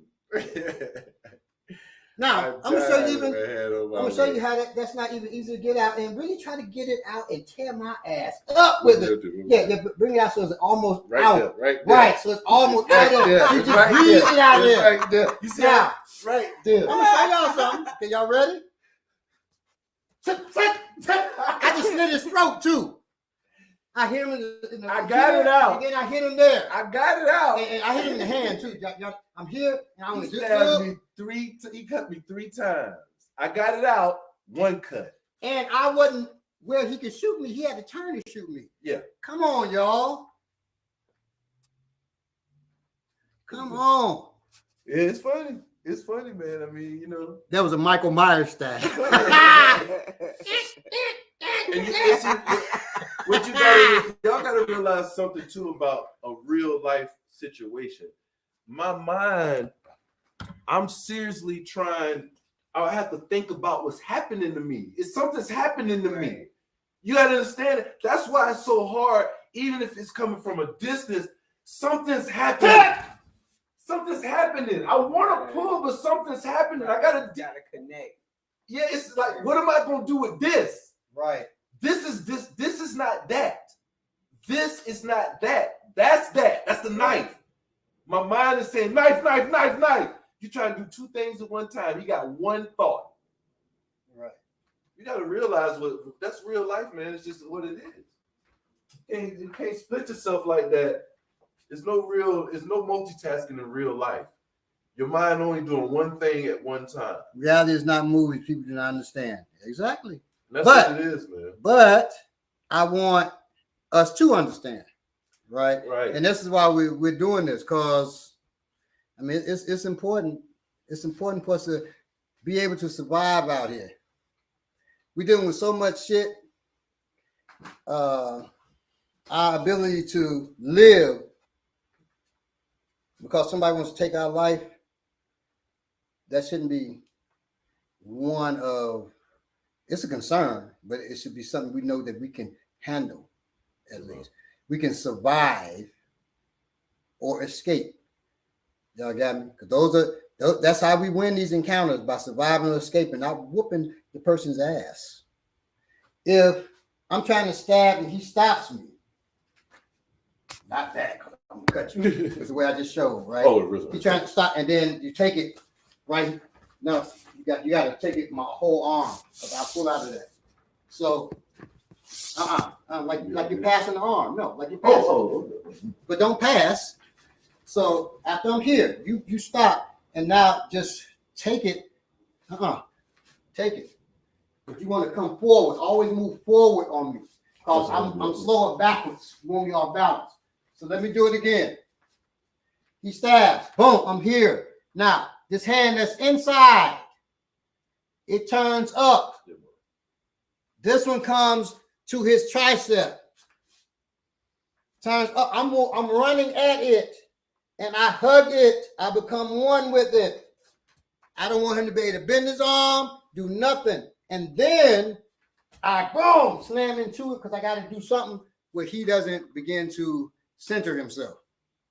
Okay. So boom. Now I attack him here. Boom. As I'm holding on so he's not stabbing me. Okay. Once again, and we have video from years ago. I have students doing this. It was ugly, but it was effective. Okay. So here, boom, boom. Okay. It's boom, boom. I did it like this that time. It's boom, boom. Hold on to it, and then the knees come. Okay? Hold on to it, then the knees come. Hold on to it. If you're shorter, the headbutt can come, then the knees. Okay? Hold on. My E-day got caught in there. All right, so that's if I tell me to use wisdom. All right, so that's how that's done. Okay, now kick makes more sense. Yes, the knee. The knee is a form of a kick. It's kicking with your knee. Okay. So if he grabs, I'm here. Bang, bang, bang, bang. Right? I keep throwing. Now you don't have to worry about the arm that's grabbing. Right. I'm not worried about that. I'm going to collapse that because I'm moving at a diagonal. I got to move that or I'm going to hurt myself. Now, if he comes up top, Stab still? Slash. Okay. Nope. Usually they don't stab up top. Yeah, that don't make sense. It's a slash. I'm here. Okay. So I'm still doing the X. And usually, just so you know, if a slash is going to be this instead of, usually a slash ain't coming like that. It's usually going to come and you can deal with both. They're the same. So I'm here. Boom. He comes around. Boom. I'm steady dealing with both, right? So this hand is up here. He slashes. Boom. Now I move that and I move off, and hopefully I have a tool. I put my own tool and I hit him in his kidney. Or I take off running. I go again. It's here. Bang. The reason why that's easier, he's not grabbing me. I can run. I push that and run. If he's grabbing me and decides to slash, now that's ugly. I turn, boom. And now this one, I take it here. Let me see. I got to move around this side so you can see what I'm doing. I go here. He slashes. I say, oh! Push that. This hand comes around here. Go again. Boom. The grab and slash. This one, I pass it. I pass it. If he's grabbing me, I can't get away. So boom. I push that away towards me. You see it towards him. And I move towards him. So I break that hold on me, right? And now this hand, one hand that's closest to him, it reaches that's close to his side, grabs his tricep. The other side grabs his wrist. I straighten his arm out as much as possible. I don't want him to bend because if he can bend his arm, he can cut me. Okay. And I go here. Don't switch to here. Don't let that arm go because this is more comfortable. The creating distance thing that you see the martial artists talk about is just not possible. And now that I'm here, no. Now that I'm here, boom. You got to get tight. I'm slamming my knees into him, boom. He's tight. It's my arm. Right, look, I'm the one with him. Some of y'all thinking I can cut him right now. I cannot. Boom. I'm throwing those knees, right? After I've thrown those knees enough and he's getting weak, and I throw the knee as closest to him, then I push him away. I take off. Or once I've thrown enough knees and he's weak, I keep this one on his wrist. I go to my tool. I take my tool. I hit him. Then this is going to drop. Hit him. I can't drop it because I just don't know how to drop a tool. But if I did, I'd drop it. So, but for me, I wouldn't even go for my tool at this point. I would just keep kneeing him till he gets weak. Yeah. And once he falls, then I pull my tool if he's on the ground, or I take off. Okay. Those are those two. Not as beautiful as some of those things you might see online. It's not as beautiful, not as graceful. I didn't go all around here and he didn't whip me around. All crazy. Yeah. So he cuts, and I want to be cinematic. Ha! Woo, that's pretty, ain't it? Cut his throat with it, throw it. Like, come on, man. That's not going to happen. You ain't going to be one hand all willy-nilly. It's not going to happen that way, y'all. I'm telling you. You try to focus. So you don't want to get stabbed up. If he's coming at me and he has that back, and this is here blocking, and you're like, oh my God, I can't get to it. First of all, you ain't gonna get to that no way and try to take it. So stop it. You don't want to get to right. You don't want to get to that. So he got this hand in my way. What you doing? What you doing with that? What you doing, sir? Get that out. So don't let a mug reach towards you like this. First of all, that's number one. If he is, boom, knocked out the way and come off the line from like, hey, what's going on? What is going on, sir? That's the beginning. Because that could be in his pocket. Now, if he has it out at his side and he got like, oh shit, he's trying to grab me. Oh, hey, what's going on? Hey, you can back away. In our system, we don't have backing away, but goddamn it, you can modify that. You can back away. You got a knife, okay? You better learn. So you say, hey, what's going on? Get off the line. Don't just go straight backwards either, because if he keeps coming forward, you're going to fall. You dealt with that, right? Mm-hmm. So when he reaches, I'm off the line. Hey, what's going on? I'm reaching for my own shit. As I back away, I'm not turning my back either. Y'all got me? Put that away. We got into it, and I worked him. Boom, right? Now I say, pussy ass nigga. I walk off. And see, I'm about to get cut up. You don't move like that. You say, bang, bang, bang, bang. Chump, right? Pump. Weak ass, right? as you walking away. Damn, he ain't turned his back. I don't like, oh, crumb bum, clackety clackety. I'm standing looking, right? I'm looking. And then if he goes like that, I kind of, and then I'm still looking at it, and then I take off as soon as I get enough distance. You do not have to engage. You do not. And even if he doesn't have, he does this, I done whooped him, he said, come on back, pump. Give it to me. Come on, man, come on back. Let's do this. We don't need to do no reruns. All right, brother. I just keep moving. What if everybody said, come on, man, you gonna run, bro? You gonna run out these dudes? You gotta fight that dude, bro. Nah, man, he's better than me. I'm out. I tried to back out of a fight in elementary school once, right? And I'm backing away, and the dude's like, no, come on. I already whooped him. So what I gotta fight him again for? I said, no. And this person said, no. He goes to push me. I threw him. Boom! Boom! And I walked backwards away, and nobody else tried to grab me. I'm like, I'm not. I gotta stop laughing and stuff. I'm not fighting. I'm not fighting that dude. I'm not fighting that dude again. I won that time. What's to say? What's to say he don't have a knife? What's to say I'll win the second time? Ain't no guarantees in combat. I gotta move now. You know what's guaranteed in combat? That you're skilled and you either got sense or you don't. Those things are guaranteed. Give a man your back, become an ancestor. You can Exactly. paying attentions on the Give a man your back, you become an ancestor. Watching the, So do not. of the week. Do not. You walk away. And you can look cool while you walk away. Yeah. Chump. You could jingle away if you want to. You can, Well, you can got that moon walk away. Hey, as you move walk away, you stop. Like you ate him up. Right, but he may start snaking too. Oh, you snake with you. You snake him like, I'd have to go back and fight him. He done earned me coming back. You snake with me. From a fight to a dance battle. Right. Now that would be cool. From a fight to a dance battle. That's a movie. Actually, if somebody whooped my ass and then go to dance battle, sure.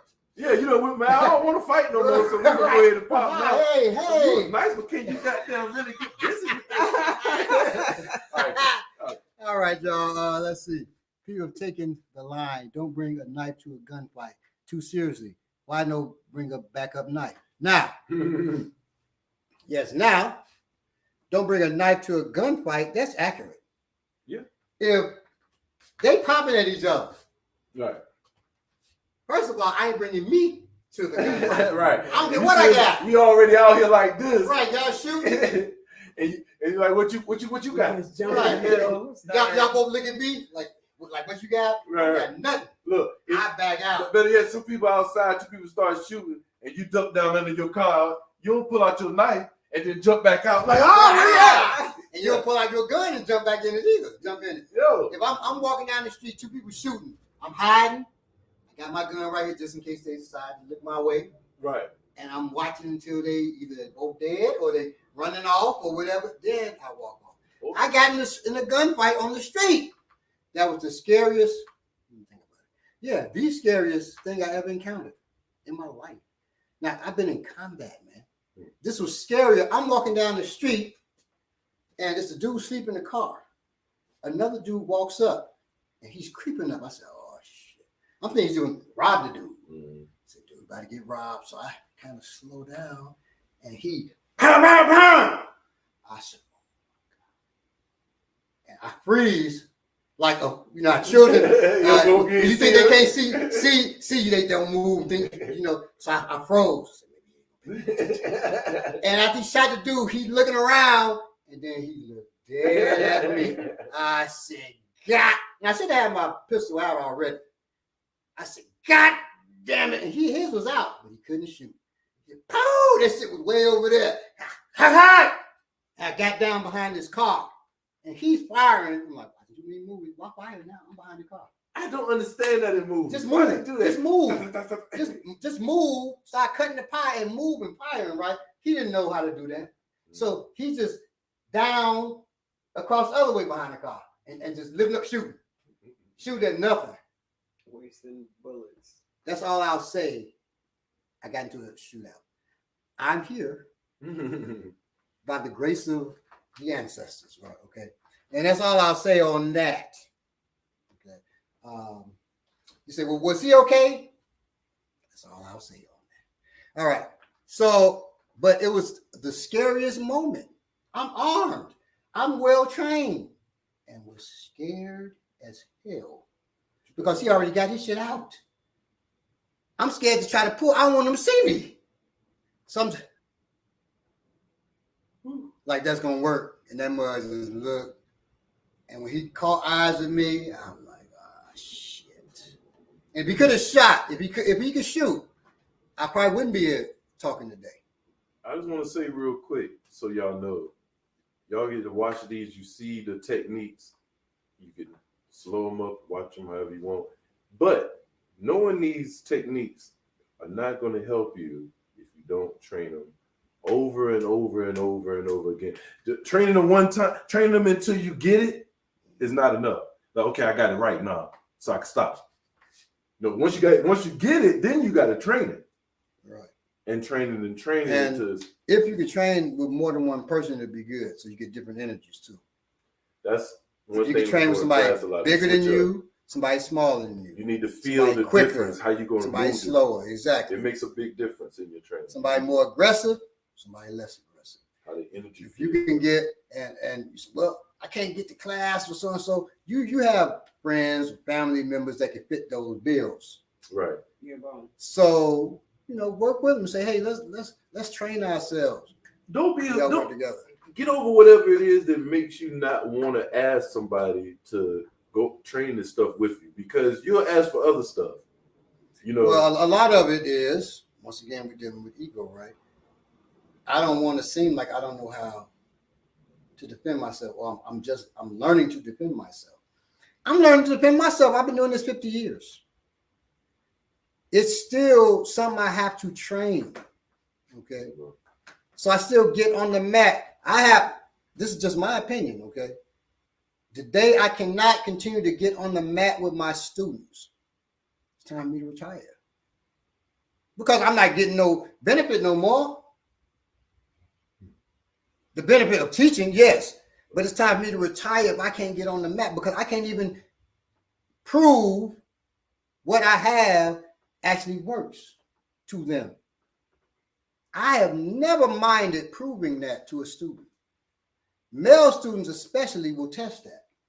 Yeah, even subconsciously they don't even know. They will throw a punch over what you're doing and just, okay, cool, boom. If you're running from that, or if the instructor's telling you you can't put hands on them too, you probably need to go somewhere else. Because you don't know if this man can do what the hell he's teaching. Right. It has to be actualized. Okay? So for you all, you learn it, like Belay said, then you got to train it. Train that shit with other people. Train it with other people. Always try to have at least one other person with you that you train with. Because African martial arts are not like Asian arts that do forms and things like that. It's difficult for us to do it just us, right, by ourselves. When the pandemic hit, we had issues because we're shooting with each other, and I could only show so much because I had my family there with me, but some people it was just them. It's like, okay, what do I do? And so I was dealing more with tools, showing you how to use tools, because that you can learn to use on your own to a certain degree. Okay. So it's good to have another person with you. Pull somebody in. And it's good for the other person, even if they don't know. Always. And you can always remember, if you got kids, you can force them. So don't forget to force the children. Yes. That might sound bad. And if you got a spouse too. Hey. I'd be like, yeah, back in the day, y'all go. Hey, didn't they say to death do y'all part? Well, hey, if you don't train with you, yeah, again. So my wife's also my student, martial arts student, right? So yell again. When she hear that voice, yell again. She know, oh shit. So she's coming there and she be like this. Okay, what is it?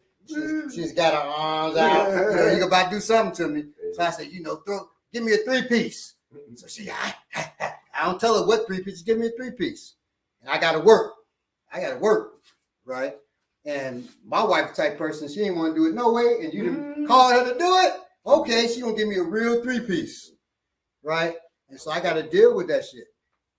That's good. Now I ain't telling you to don't go do that to your wife or your husband. Don't do that. Don't do it to they mad at you. Right? Well, hell no. If men, y'all are gonna have disagreements, yell again. She's like, okay, coming in with a knife. I ain't say knife technique. Yeah, you need to learn to work your knife techniques. So no. Before we go, real quick, the fight tonight, Garcia and Tank Davis. Of course, I don't know if everybody familiar with the two fighting, but of course I'm going for Tank Davis. He got more experience in the ring than the YouTube dude. Even though the dude is good, I just want to say, but you do you know both fighters? Is it boxing? Yeah. So I'm gonna just say this. I'm gonna be real quick then. Tank Davis it's not gonna be as easy as people think because the dude got a fast left hook and he's taller. So that means his left is right there on Tank Davis' face already. So he's so fast, Tank Davis ain't gonna be able to do that little stutter and then counter. It's gonna come fast. So he's gonna have to take that hook. So we're gonna have to see if he can take it. Now Xander Benton said black folks stop slacking on training. Our enemies ain't slacking. That's a true statement. Man, I hate to see, and I don't like to say hate, I hate to see them schools where the white kids putting together them guns.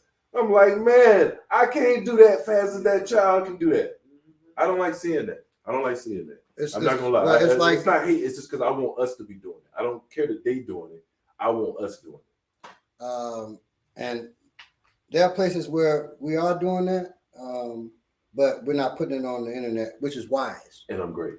That's great. I'm great we do it, not doing that. So took the family and the students' family too. We went to South River Gun Club, and I brought out all kinds of tools. Were y'all there? I wasn't there. I was. Yeah, you there. So it's all kinds of tools on the table. I brought it, and other people too. They want me to show them how to shoot their tools and everything. My son goes for his phone. Mm-hmm. I go for his arm, put his arm down. Boy, put that up. He said, Dad, I can put this on the ground. No, you're not putting these tools on the ground. You're not putting me holding tools on the ground. You're not putting you holding tools on the ground. Me and my daughter holding rifles and stuff. Shooting in videos. We be hesitant to put the training pistols on there. He always asks me too, okay, is this cool to show? I look at the video, sure. But maybe take the sound out of that one. Yeah. It's certain. Some things don't make sense. So you gotta be careful because everybody ain't our friend on here. We know that, right? And there are some people on here who are absolutely our enemies. Absolutely. So we have to be careful. They waiting. Make that mistake, slip up, and I'll make sure we put your ass away. So nah, that's not going to happen. That's why I designed the way I talk, where a lot of times it's so outrageous. You don't know if I'm telling you a joke or I'm deadly serious. I do that on purpose. Sometimes you know when I'm serious. Sometimes you know when I'm joking. Sometimes you wonder. That's on purpose. Because and we ain't all moving the same, but you better move in a way that makes you safe and make it instinctive and natural to you. So you always do it because we got to be safe out here, man. There are people that want to do us in. Xander Benton, learn to talk in code like the thieves do in Oceans 11, 12, and 13, and 14. Stop teaching other races your slang. That's, it's good as long as you don't talk it on, because you talking on social media, they got your slang. Right. When I'm seeing folks, even Koreans pop locking and all that, and of course we bigging them up bigger than we big up a brother who pop lock. just like we big up a white rapper more than we big up a black rapper who's better than him. We're made like that, and people, period. You know, social media, right? So they will look and they will copy that shit, right? Because it's dope. So they want to do it. And it's dope. Well, the slang is slick. It's cool. If you do it, they're gonna pick it up. That's anybody. But with certain slang, certain things that codes that we say, a lot of times I'll say it and I don't explain it. And Mud's not gonna just catch it, what we're talking about, right? Because we have a slang within our class. Right. And I've said certain things here that I know they know what I'm talking about. Right. And you're not going to get that from a context. Maybe I said it enough. But I try not to just say the same thing over and over. But certain things you all have probably caught when I say like weak bone, stuff like that. Right? And that's cool for you to catch that. None of us should be weak bone, but some of us are. Some of us can't help it. You know, we're weak bone. So people say, well, how do you get strong bone? There's one word for strong, to get strong bone. Train. Train is like ginger ale. Yeah. It's medicine for everything, right? You know, especially black people, we think ginger ale heal every goddamn thing. Ginger ale We is think a nap. boy, yeah. And down here, when I moved down here, it's Red Rock ginger ale. Oh yeah, I never. You drink that Red Rock. I didn't know about that. Hey, my wife was like, our day has a cold. Now my son 20 years old now, so this let's go get some Red Rock. I said, what is Red Rock? She said, "This knock that cold out." Oh man, for real? And she said, we gotta go to the corner store. I said, the corner store got Red Rock? I'm thinking it's some kind of great herbal medicine or something. She said, yeah. We go in there. I said, why is she going back to the refrigerator? Coca-Cola and shit. What? she come out with a little bar. I said, really? Ginger ale, baby? All that sugar. I said, they do that in Chicago too. That don't heal nothing. In Chicago, they do Canada Dry. I said, and down here they do Red Rock. Damn here. I said, let's give it to him. Let's give him a little bit, right? He was about 4 or something. Gave him. I said, you feel better? He said, but that tastes good. He didn't feel no better, but that sugar boy, he loved it. I said, dude, that is a waste of our time. Red Rock does not heal nothing. I'm going to tell you, if you can find it, it's banned in the United States. Get you some mercurochrome. That shit works. And it probably destroys your whole molecular structure. But when you use mercurochrome, juice some ginger. I had a no. This is what so a cut, right? Not for that. You get a cut. You can have a gash. Your arm maybe hanging half off. You slap on a little bit of mercurochrome. Your shit just. Wow. It is great. That must be the stuff they're spraying on the Mandalorian. Probably. I said I wanted to get some mercurochrome and put it in my go bag. So all things fall down. I mean, well, damn, it's an emergency. You know, somebody be like get shot in the chest, and it's a hole this big in the chest and this big in his back. I put some mercurochrome around there. Get out. That's a little shape of the cocoa butter. Well, cocoa butter is good too, and some Red Rock. Get some Red Rock after you put the cocoa butter on. All right, y'all. Seeping out of his chest. Yeah, don't use the Red Rock. It be bubbling. Don't use Red Rock. Hot sauce be medicine too. Hot sauce for black people is the dressing, the salad dressing. That's black person salad dressing, hot sauce. We put that on everything. Wait a minute. If we mix that with the Red Rock, we just found it's called hot rock. Hot Rock. Yeah, we found the cure for everything. So we're gonna bring out this drink, Warrior Class Hot Rock. It ain't gonna be shit with Red Rock and hot sauce, Louisiana hot sauce. We giving away the formula already. Oh damn. Like people, Damn, I know I can't keep nothing. So I didn't give y'all. Sorry, y'all. Hey, no. These are good people. Don't take it from us. And if you do take it from us and give it to your family member, film that shit and send it to us, please. Please film it. Film that and send it. Somebody said, should we put it in survival kit? If you can get hot rock, yeah, try it. Well, first try it and then film and send it to us, and then we'll judge that. If you can get Mercure Chrome, put that in your bag and send me some. Just don't say it publicly because it's banned in the United States. Right. The spook that sat by the door is a good example of guerrilla tactics. Oh, yes, of course. I got all kinds of hot sauces. Oh, Yeah, John. you should definitely put it in your go bag. And you should put hot sauce, particularly if it's hot sauce without vinegar and salt and shit. Right. Yeah. Because that's really good. Will help you. Yes, or absolutely. cayenne pepper. Yeah, right. Essence of cayenne pepper. Yes. Absolutely. The CIA bottom feeders will take that All right, recipe. time to go now. Yes, they will. Yes, they will. But I don't have nothing bad to say about the CIA. Wrap it on up here. I don't have nothing bad to say about the CIA on here. All right, so let me see. Glad I caught, as this has been missing live class for a few weeks, but do catch up on the rewinds. Hey, thank you, 7th Avenue C, and we thank all of y'all. But and you should rewind. Look through. I look at things you need to learn, I go through and practice techniques myself. So we're due to bring out a warrior class book soon, y'all. Yeah. Something dealing with techniques or something like that. We're due for that. Okay. Class textbook. Huh?